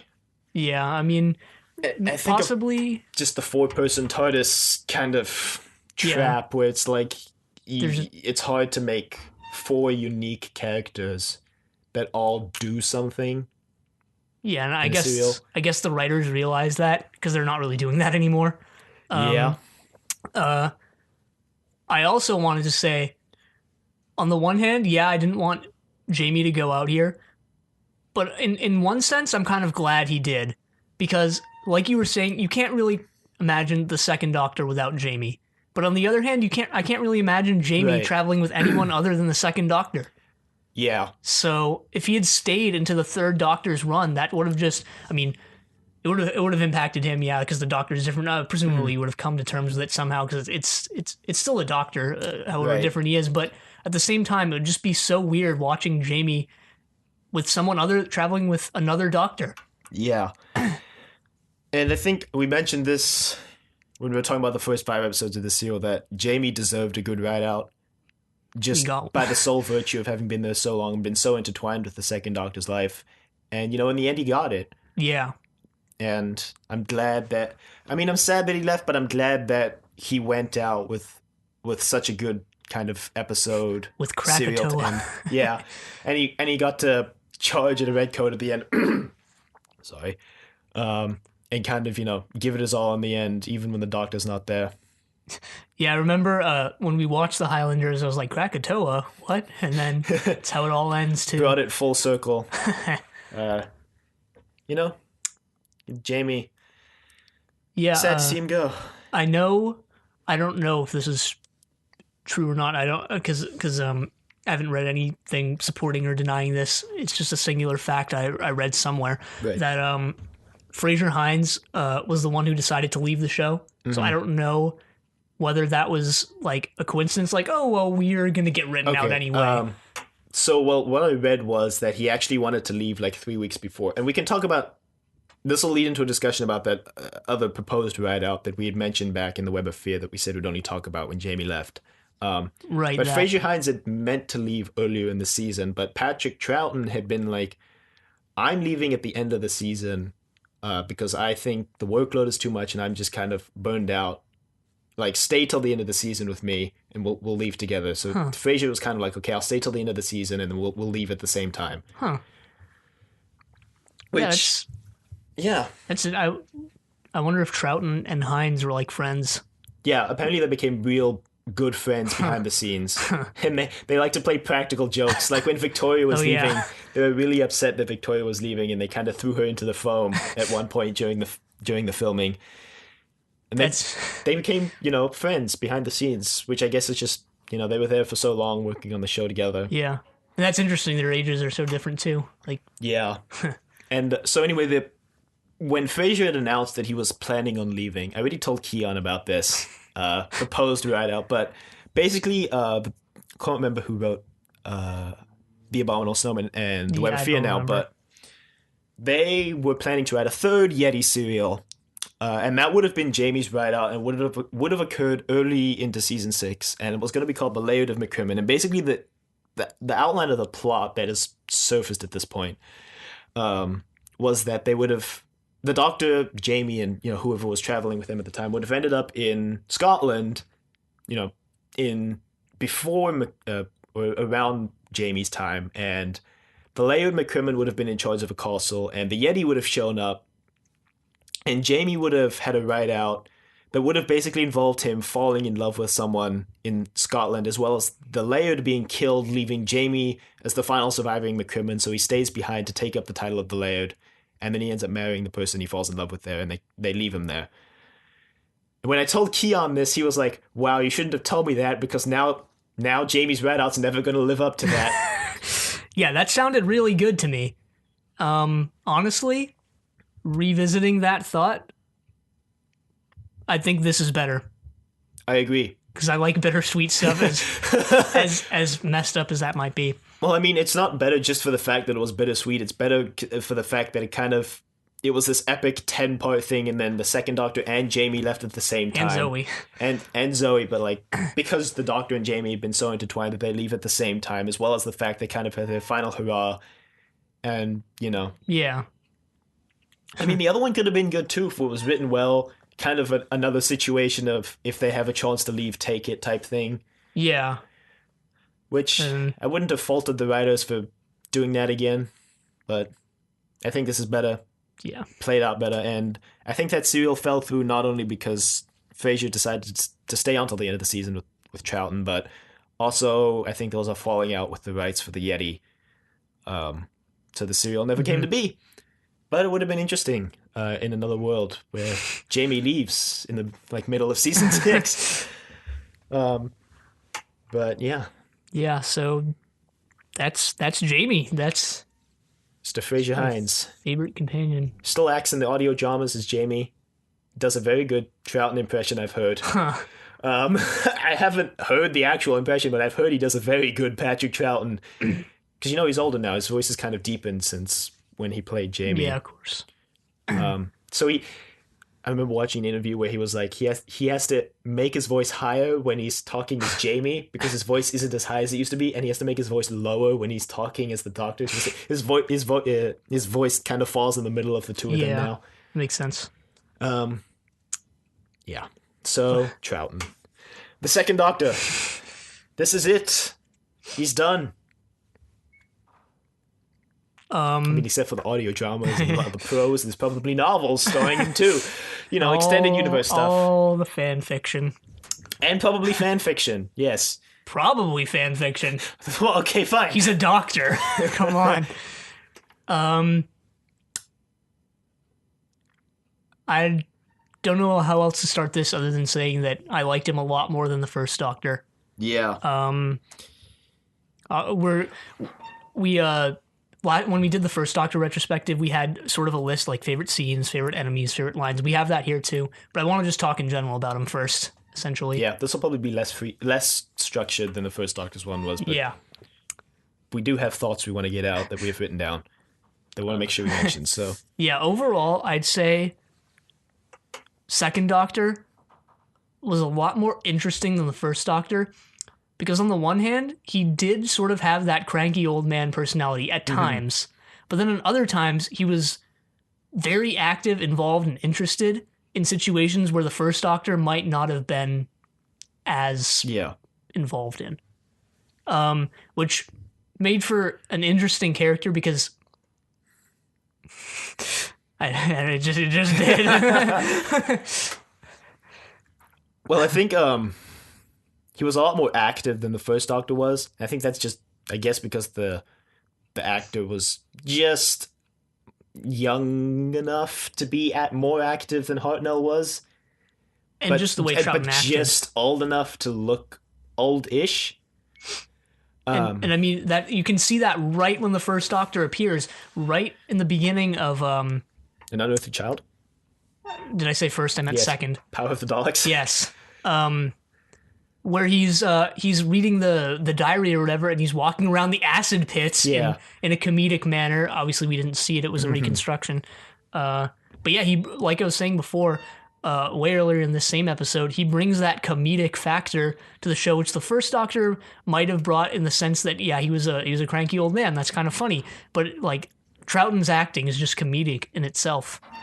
Yeah, and I think he did a lot more naturally than they tried to do with the First Doctor, because if you'll remember, like, the Romans, the one where they accidentally burned down Rome, which tried to be comedic and it just failed, so to speak. It came through at times. It had its moments of brilliance, but overall it was just not. Yeah. But I think because Troughton was just...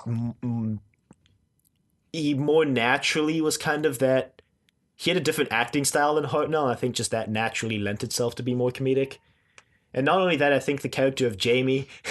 like, Jamie is an integral part of why the show was funny, because the Doctor and Jamie had a lot of banter back and forth, and a lot of situations... A lot of in-jokes. Yeah, between them were humorous. I mean, like, when Jamie finds the bagpipes, like, you didn't tell me you had these, Doctor. I could fix these and play them. And the Doctor's like, I was afraid of that.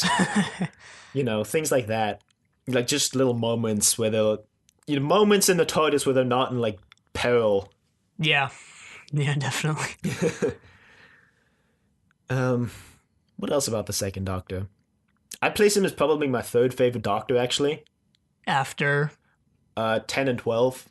10 and 12, I haven't decided who I like better. You can't put 12 on the list. He's not done yet. You don't have to be. You don't have to be done with a Doctor to like him. But you can't put him on your list yet. Yes, I can. He can fall to crap, as far as we know, after starting with next season. It's totally possible. Yeah, but I can still like him for his first season. People still like the Sixth Doctor for his flashes of brilliance. You can still like a Doctor even if overall you think, like, even if overall most people think he was terrible, you can still like him for, like, the moments that he had that were good. I agree with that. I just don't agree with putting him on your list before he's done. You said you liked the Second Doctor before we were done. But it wasn't on my list. You had two people on your list. Your list could only have two people. My list was still composed of the First Doctor in first place and no one else. Yeah, no. Fine. Yeah, but obviously my list only has two people, and Second Doctor is first. First Doctor is second. Interestingly enough. We shall see how that changes for the next 10 Doctors. Yeah. I'm like I said before, I want to talk about my predictions and expectations after we talk about Troughton. Predictions, expectations. So yeah, do you want to go into our list of things, favorite scenes, lines, stuff like that? Let's talk about scenes that just stand out in general, I guess, whether or not they're our favorite scenes or not. The one in Tomb of the Cybermen between the Doctor and Victoria. Yeah. That was kind of like the speech to Susan of the Second Doctor, almost. Where he tells her that she should, like, I think he says something along the lines of that she should always, like, remember her happy memories with her dad. And try not to let it overtake her life. Like, just try not to let the misery sink in too much, I guess, which... Right. is a nice sentiment, I suppose. Yeah, no, I think it was one of the defining moments of the second Doctor. Like how Susan's speech was one of the moments where we went, okay, so this is the Doctor saying what he is. He makes people's lives better, and then when he knows he's done, type thing. And this was the moment in the second Doctor where you're like, okay, this is who the second Doctor is. In that same sense, or that same line of thought, I wanted to put this question out there because it's something I was thinking about. Over the course of the first Doctor's run, part of his character development was that he sort of started trusting his companions a lot more, especially Ian. Yeah. And I remember back at the beginning of the second Doctor, we were like, maybe that's going to continue, because I remember in some of the second Doctor's first serials, he almost reverted back to how the first Doctor originally was, where he tried to do everything on his own. And honestly, I kind of think that he became more of that, or like the first Doctor's character development was almost undone with the second, and he didn't really develop back into the trust he had like when he was. Well, I'd say it kind of almost reversed. Instead of him having to learn to trust his companions, I'd say it almost became the companions learning to trust him. Yeah. I mean, basically for his whole run, he was telling his companions to trust him and that he would get them out no matter what. Yeah, and even at the end, though, even in his final serial, he would pull the whole "I don't have time to explain" thing, which is something I know I wanted him to be part of his character development. It wasn't. It doesn't like flat out ruin it for me, but it's interesting that they didn't go that route. I know I've been disappointed by things I thought would happen and didn't before, but I really actually did think they were going to go with something like this, but they didn't. So yeah, I think that's really my one negative point about the second Doctor. And like, it's not enough to ruin his brilliance. Brilliance is a powerful word. It's true. When you've only seen 2 Doctors, brilliance is a strong word to throw around. Maybe there are other Doctors I'll like better, but I'm not there yet. And I doubt they're going to appear in the classic series because I assume that just falls to crap after now. But well, they keep the 4th Doctor on for 7, 8 seasons, 7 years. Fourth and third Doctor are both basically universally beloved as well. The second Doctor less so, because a lot of his episodes are reconstructions, and a lot of people are like, I'll just start with the color era, so I'll start with the third Doctor. I think the second Doctor's probably fallen out of favor just by virtue of the fact that not many people watch the first and second Doctor's era episodes. It's unfortunate, but I can't blame people for skipping reconstructions, honestly. Yeah. I mean, on the one hand, I'm like, what are you doing? Watch it, but can't. Yeah. Okay, yeah, we were talking about favorite lines. Oh boy. I think I know where this is going. I'm waiting for I'll talk about that in a minute, but a few others from the second Doctor I liked were, now let's see if we can bluff our way out of here. It's pretty good. That was in this serial, actually. There was the bagpipe line. Yeah, all those funny quips with everyone. The recorder line was like, you didn't let me bring it. Oh, we didn't talk about the recorder. Well, we're in the retrospective, so we can talk about the recorder now. Yeah. Well, when it first showed up, I remember I was like, this is going to be really annoying. It's going to show up every serial. He's going to play it. It's going to have some plot device-y related thing going on with it, and it's just going to annoy me, but it hardly ever showed up. And then you ended up missing it in the end, right? Kind of. Yeah, see? Because, the first Doctor's trademark was him going, all the time, and he kind of stopped doing that near the end, and we did it less. And then, the second Doctor, I would still argue that his trademark is still the recorder, even though it didn't appear as much. I'd say that of all the things that he had, it appeared the most. He used the sonic screwdriver more. I know that's not, Doctor exclusive, but it first appeared at the second. He used the sonic screwdriver 4 times that I can remember. He used the recorder twice. No, he used it a lot more. He used it in his first serial to escape the audio lock. He mentioned it in the one with the doppelganger, the Enemy of the World. He used it in the first 3 serials. He used it in the Highlanders when he was captured. It was there, but he didn't. No, he played it when he was waiting in the barn for Polly to come back. Wasn't that wasn't integral to the plot? No, but he still used it. It still appeared. Okay, I'm not counting I guess I sort of count the appearances, and when it was integral, it's sort of different. differently. I don't know. I felt that there was going to be like a plot device a lot more than it actually was. But yeah, it's just me. I would still argue I guess that in the it's his same trademark. sense that the first Doctor going was never like used as in a plot related way, but yeah, that's the recorder. Goodbye, I mean- recorder. Did you think it was gonna get annoying? No. No, it was just kind of there. Yeah. All right. And yeah. Oh well. So yeah, there were definitely some other great lines from the second Doctor's run. Particularly my favorite line from the entire show so far. Not surprisingly enough, not one of the second Doctor's lines, and not one of his companions' lines either. It's actually an enemy of the world, the chef. Well, probably one of my favorite characters on the show, but this line, you can't deny the brilliance of this line, and this is true brilliance. Not even. Come on. No. Tonight's dinner's gonna be a national disaster. Best line on the show, easily. And his delivery of it was perfect. He should have been a companion. If they wrote out Jamie during Enemy of the World and replaced him with the chef, I would have been totally okay with it.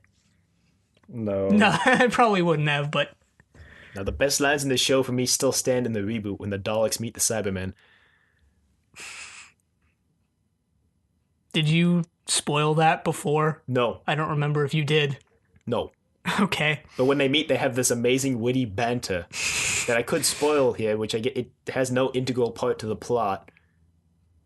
It's up to you. No, I won't. Okay. But it's funny, and I liked it. It's the best written dialogue in the whole show, in my opinion. So there. Yeah, so I totally thought of a good second Doctor quote like a minute ago that I wanted to mention, but I don't remember it now. Because this episode is just full of blanking. yeah, Move okay. on So to anyway. like best enemies of the second Doctor. Ice Warriors. No. First one I wrote down. Ice No. Warriors. Really? Are you Yes. serious? Ice Warriors.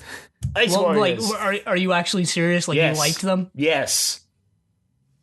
Why? They had the okay. Their first appearance was pretty weak, and to be honest, Yeah. I wouldn't count that among the best heroes. But their second appearance, they had probably one of the best motivations for invading a planet. You know, their planet is dying, and they're just like, let's just move over to this other inhabited planet, and just wipe them out instead of like moving to our own moon or like any other uninhabited planet in the solar system. Well, I guess it also makes sense when you think that like Mars is the most similar planet in the solar system to Earth. But Yeah, on the other yes. hand, Cybermen did it first. Cybermen did it better. They failed Did hard. they? They failed harder. That doesn't mean they did it better. They did it worse then. Because The storyline was better. In my they opinion. completely misaccounted for the fact that they were going to blow up in like a lot sooner than they like originally intended. And they're The cooler. They're Cybermen were robots. just terribly incompetent in their first appearance. That's same can be said for the Ice Warriors, but Yeah, but in the Moon one with the Seeds of Death, they weren't. I still Because instead of like them too instead of deciding to capture and kill everyone like the Cybermen tried to do, they decided they would just terraform Earth into Mars while they're all on it, and then all just get killed off in the process. still weren't too interesting. The Ice Warriors are good villains. They come from Mars. They're the only alien species so far to come from within our solar system, which makes them the only species that can be truly horrifying. Because like, what if they actually exist? Because they're That's like, not true. Yes, it is. The Daleks They're like can right be truly there. horrifying. Yeah, but the Ice Warriors have that ability to actually exist and be within a stone's throw, so to speak. Mars is a stone's throw away. Cosmically speaking, it is. Yeah, but then like when you're going about your everyday life, you're not like Mars is pretty close. 7 years travel. That's closer than anywhere else. Except maybe Venus. Except like anywhere on this planet. Yeah, but we're talking about a show about a time traveler who traveled through space. I still like the Cybermen as the second Doctor's. Well, I had the Best Cybermen villains. second. Yeah. I'm counting them as second Doctor villains because they got really fleshed out during the second Doctor and appeared a lot more than they did with the first, which was only one appearance. and then got written out for another 10 years or whatever it was. Yeah. 8. Actually, the second Doctor's era did the Daleks justice as well. They only appeared twice. Those were pretty good serials, though. Yeah. Power and Evil. Evil of the Daleks. Power of the Daleks. Other than that, we had a second Doctor lookalike in Salamander. Done way better than Massacre of St. Yeah. Bartholomew's Eve. And the War Chief, definitely. Even though we just watched him, he definitely stands out. He's the first, well, He's the second. second rival Time Lord, but the first, like, good rival Time Lord. Let's be honest, the monk, he just devolved into a comic relief character. Which is such a shame. He had such potential. Yeah, but then the War Chief took over that potential, carried the torch for the monk. I read that in some prose it was implied that the monk, the master, the war chief, and the Rani, which is another renegade Time Lord who appears there, they were all different regenerations of the same Time Lord, and then, which doesn't make any sense because it's immediately disproven by actual TV canon. All right. So there's that theory for you. Maybe you believed in your head canon, I don't know. Oh, I remember that other quote I wanted to mention was the silly quote about the drawing pins in the Space Pirates when they fall into the pit and they're like, "You have drawing pins?" And he's like, "I like drawing pins." Oh, well, I used to. Yeah, also in this serial, I think Zoe questions the Doctor on why he stole a TARDIS, and he's like, "Well, I was bored." That's a pretty good reason. That sums up, honestly, that's a funny line, but it sums up the Doctor's entire character so well. Yeah, pretty much. Yeah, such a simple line that it embodies such a complex character. Okay, yeah, I had favorite companions on the list, obviously Jamie. Yeah, Like, is that even... Ben and Polly still feel... Ben and Polly are in this weird situation where it's like, I don't know whether to count them as first or second Doctor companions, and counting them as both feels wrong. They weren't with either Doctor for too long, to be honest. Maybe it just feels that way because they were there for, like, I guess a similar amount of time to other companions, but half of it was with the first Doctor and half was with the second, Yeah. so it just feels weird. It feels weird to count them with either. They're kind of just bridge companions. They were just kind of there to bridge the transition between Hartnell and Troughton. They're not really. I'm not really gonna remember them all that much. Yeah, there's probably someone who's like, my favorite companion was Polly. And you know what? More power to you. Everyone's entitled to their opinion. I don't think I'm going to remember Polly too much, just given, or Ben, just given what they did on the show and how long they were there for. Yeah. Yeah, I also have interaction with Jamie on this list. We got into that. We covered that. Favorite locations or sets? London Underground. I guess. Yeah, we discussed that in its serial, but yeah, I'm coming around to London Underground actually as a set, and I don't know, the invasion was interesting. Yeah. With the whole like camp for they could have gone into that more. It's not really what they were going for, but the work camp, it wasn't really a work camp, but it was like where they were keeping the workers or where they were housed or something. I don't know. Gotta give credit to this show for making 2 moon bases that look entirely different. In the moon base and then in the Seeds of Death. Oh yeah. Good on you and not just like reusing an old design, which would have been a cop-out and wouldn't have made sense timeline-wise because you'd assume like technology would progress and they'd redesign the base. So yeah. T-Mat. My favorite comment I've written down during the second Doctor's run is still, why would you link the world's food supply to T-Mat in all caps?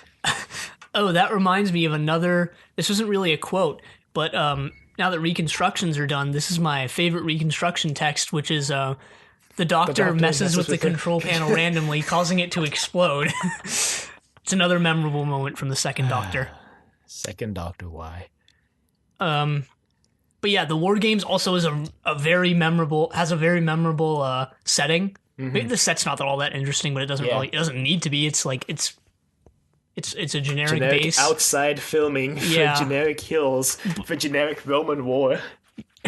But like how it's all connected and all that was pretty great. And there's one other I wanted to mention, and like tons of other things in this episode, I'm completely blanking on it. It's like it's just the Time Lords affecting your memory. They didn't want you to really remember the regeneration, I guess so the wiping your memory. it's like the memory wiping thing at the end of Space Jam 2. There's a second Space Jam? Yeah, it just has a memory wiping thing at the end, so nobody remembers it. What? I haven't even seen the first Space Jam, to be honest. There's no second Space Jam. It's just like, I caught on to the joke. okay. I was playing along. all right, I didn't think you were. But actually, I haven't watched Space Jam. Yeah, me neither. I've probably... Okay, I'm not going to get into that, but... Yeah. Yeah, that's... Yes? Evil of the Daleks, I also really liked the setting, how it went from 20th century to 19th century to Skaro. That was interesting in my opinion. Skaro. Again, interesting. They did a good job of making Skaro look different too, like it had progressed since the first Doctor's run. They could have just been like, here's some production photos, redesign this, guys. They probably, yeah, I guess. I mean, they probably took those for inspiration. Probably wasn't much more or less work than... Yeah. Presumably they didn't have the set from way back when. So I don't think it would have been like the same amount of work to either recreate the set or create something slightly different. So they went for the slightly different. Yeah. Yeah. I guess a good way to wrap up the retrospective would be to talk about... we've been talking a lot over these series about how the second Doctor seems to mention his home and not being able to go there for his whole run. Yeah. I'm not sure if they were going for foreshadowing for this. I'm not sure how far back they knew that the Doctor would encounter his own people in his regeneration. But it's definitely something to consider that That it comes up a lot. Yeah, that it comes up a lot, and that in the final episode, the Doctor mentions that he ran away, which, you know, if you'll remember, when Stephen Taylor leaves and the first Doctor has that breakdown, he's like, I can't go home, you know. It's explained finally. I mean, yeah, I doubt they were going for it that far back with the first Doctor, but you probably wouldn't even remember that happened if you watched this when it was airing. But yeah, it's, you know, that's explained now why he can't go home. So I'm sure some people were curious, and the fact that he keeps bringing it up, like when Ben and Polly left, he's like, you know, take this opportunity to leave because I never got to go home. Yeah. You know, and with Victoria, like, I still remember my friends and family, even though I don't see him anymore. Mm-hmm. It was kind of a recurring theme, and I think it was a good plan. Yeah. Whether or not it was intentional to wrap it up nicely at the end of his run with the War Games, and then to kind of, you know, explain why he hasn't been able to come home. Originally, maybe you assumed it was because he had no control over the TARDIS, but, you know, it's actually revealed that he ran away and stole the TARDIS, so going home was kind of never an option for him, even if he does, as I like to pretend, that he actually has more control over his TARDIS than he lets on. Yeah, hopefully with the third Doctor they go for some sort of overarching thing like that too. That'd be interesting. Well, he is in exile, so I'm presuming there will be some thing pertaining to his exile over his run. I mean, he's not exiled for the whole rest of the classic series, so we know he gets unexiled at some point. But, you know, like, when that happens, I'm assuming when and how that's gonna play out over the third Doctor's run, maybe even into the fourth. I don't know. I don't think they'll drag it out too long. I don't know how long it is season wise either. I don't know if it's like the entire run of the third Doctor, one season. I don't know how. I don't think they drag it out for any more than the third Doctor's run anyway. I mean, I guess we're getting into expectations for the third Doctor now. I don't think they're going to drag out the exile plot line too long, just because I think it stagnates the show, so to speak, because there's only so much you can do with the Doctor being on Earth in one place and explaining away why all these aliens happen to be attacking Earth within a span of like a couple years. Yeah, that's true. That is true. So I mean, it's happened before kind of the Yeti and Yeah, but I mean, Cybermen. if they drag it out for any more than a couple seasons, it'll be like, in a span of 3 years, Earth will have been invaded 4, 8, 12 times just over 3 seasons in the 3 years. So it's kind of like, and we know the monster shows up in the Yeah. third Doctor's run, so Yep. that whether or not that plays into his exile, I don't know. Maybe it does. Maybe it doesn't. Maybe the monster tries to invade Earth with an army of ice warriors. That would be certainly interesting. It would be unique. I hope the Ice Warriors don't show up again. But they were good villains.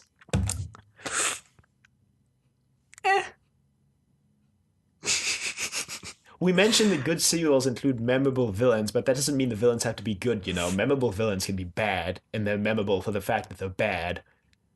I'm not saying that they're bad.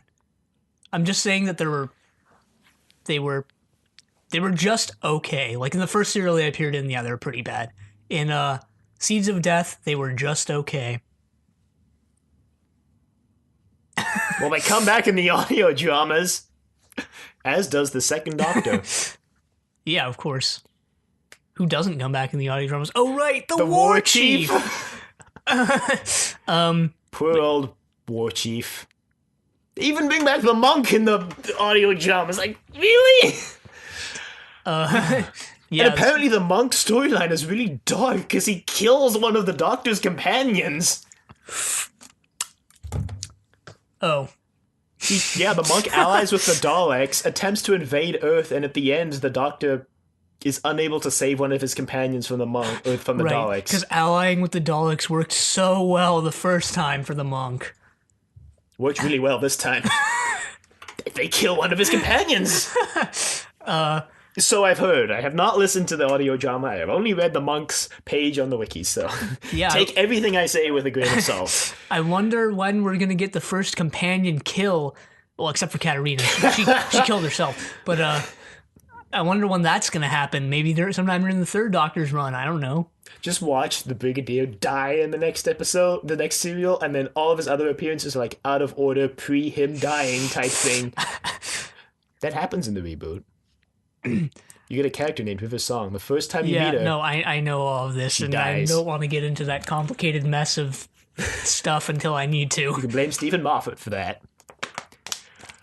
Yeah, I think that about wraps up season 6, the second Doctor, and Jamie and yeah, Zoe. yep.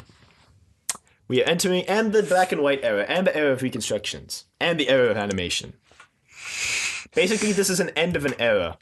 If you are listening to this episode, you are witnessing an end of an era for Trust Your Doctor, as well as the beginning of a brand new one. A probably worse one. What? Wow, you have no faith in not only the show, but as well as ourselves. I guess. Yeah. So, Email us at thedoctor@decadavegetable.com. tell us how you like the second Doctor. Exactly Sorry. what I was going to say. Oh. No. Yeah. Whoops. No, yeah, I don't mind. So check us out on YouTube.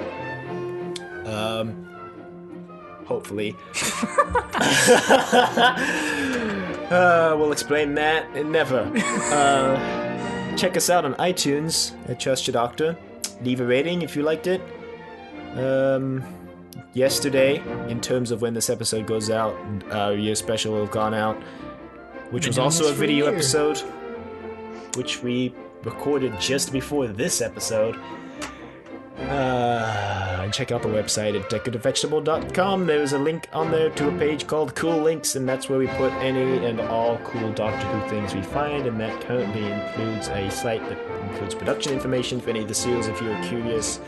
The things we kind of glossed over. Read about season 6's horrible behind-the-scenes work. Yep, as well as a link to a PDF about reconstructions. So if you're curious about that, that is there, and I'm planning on adding more links there. Probably a link to the wiki as well, since we reference that a lot. And Yeah. I think maybe just to help people find it, we'll put it up there as well as I'll put a link to the site I use for transcripts, because maybe some people want to read the quotes we're talking about.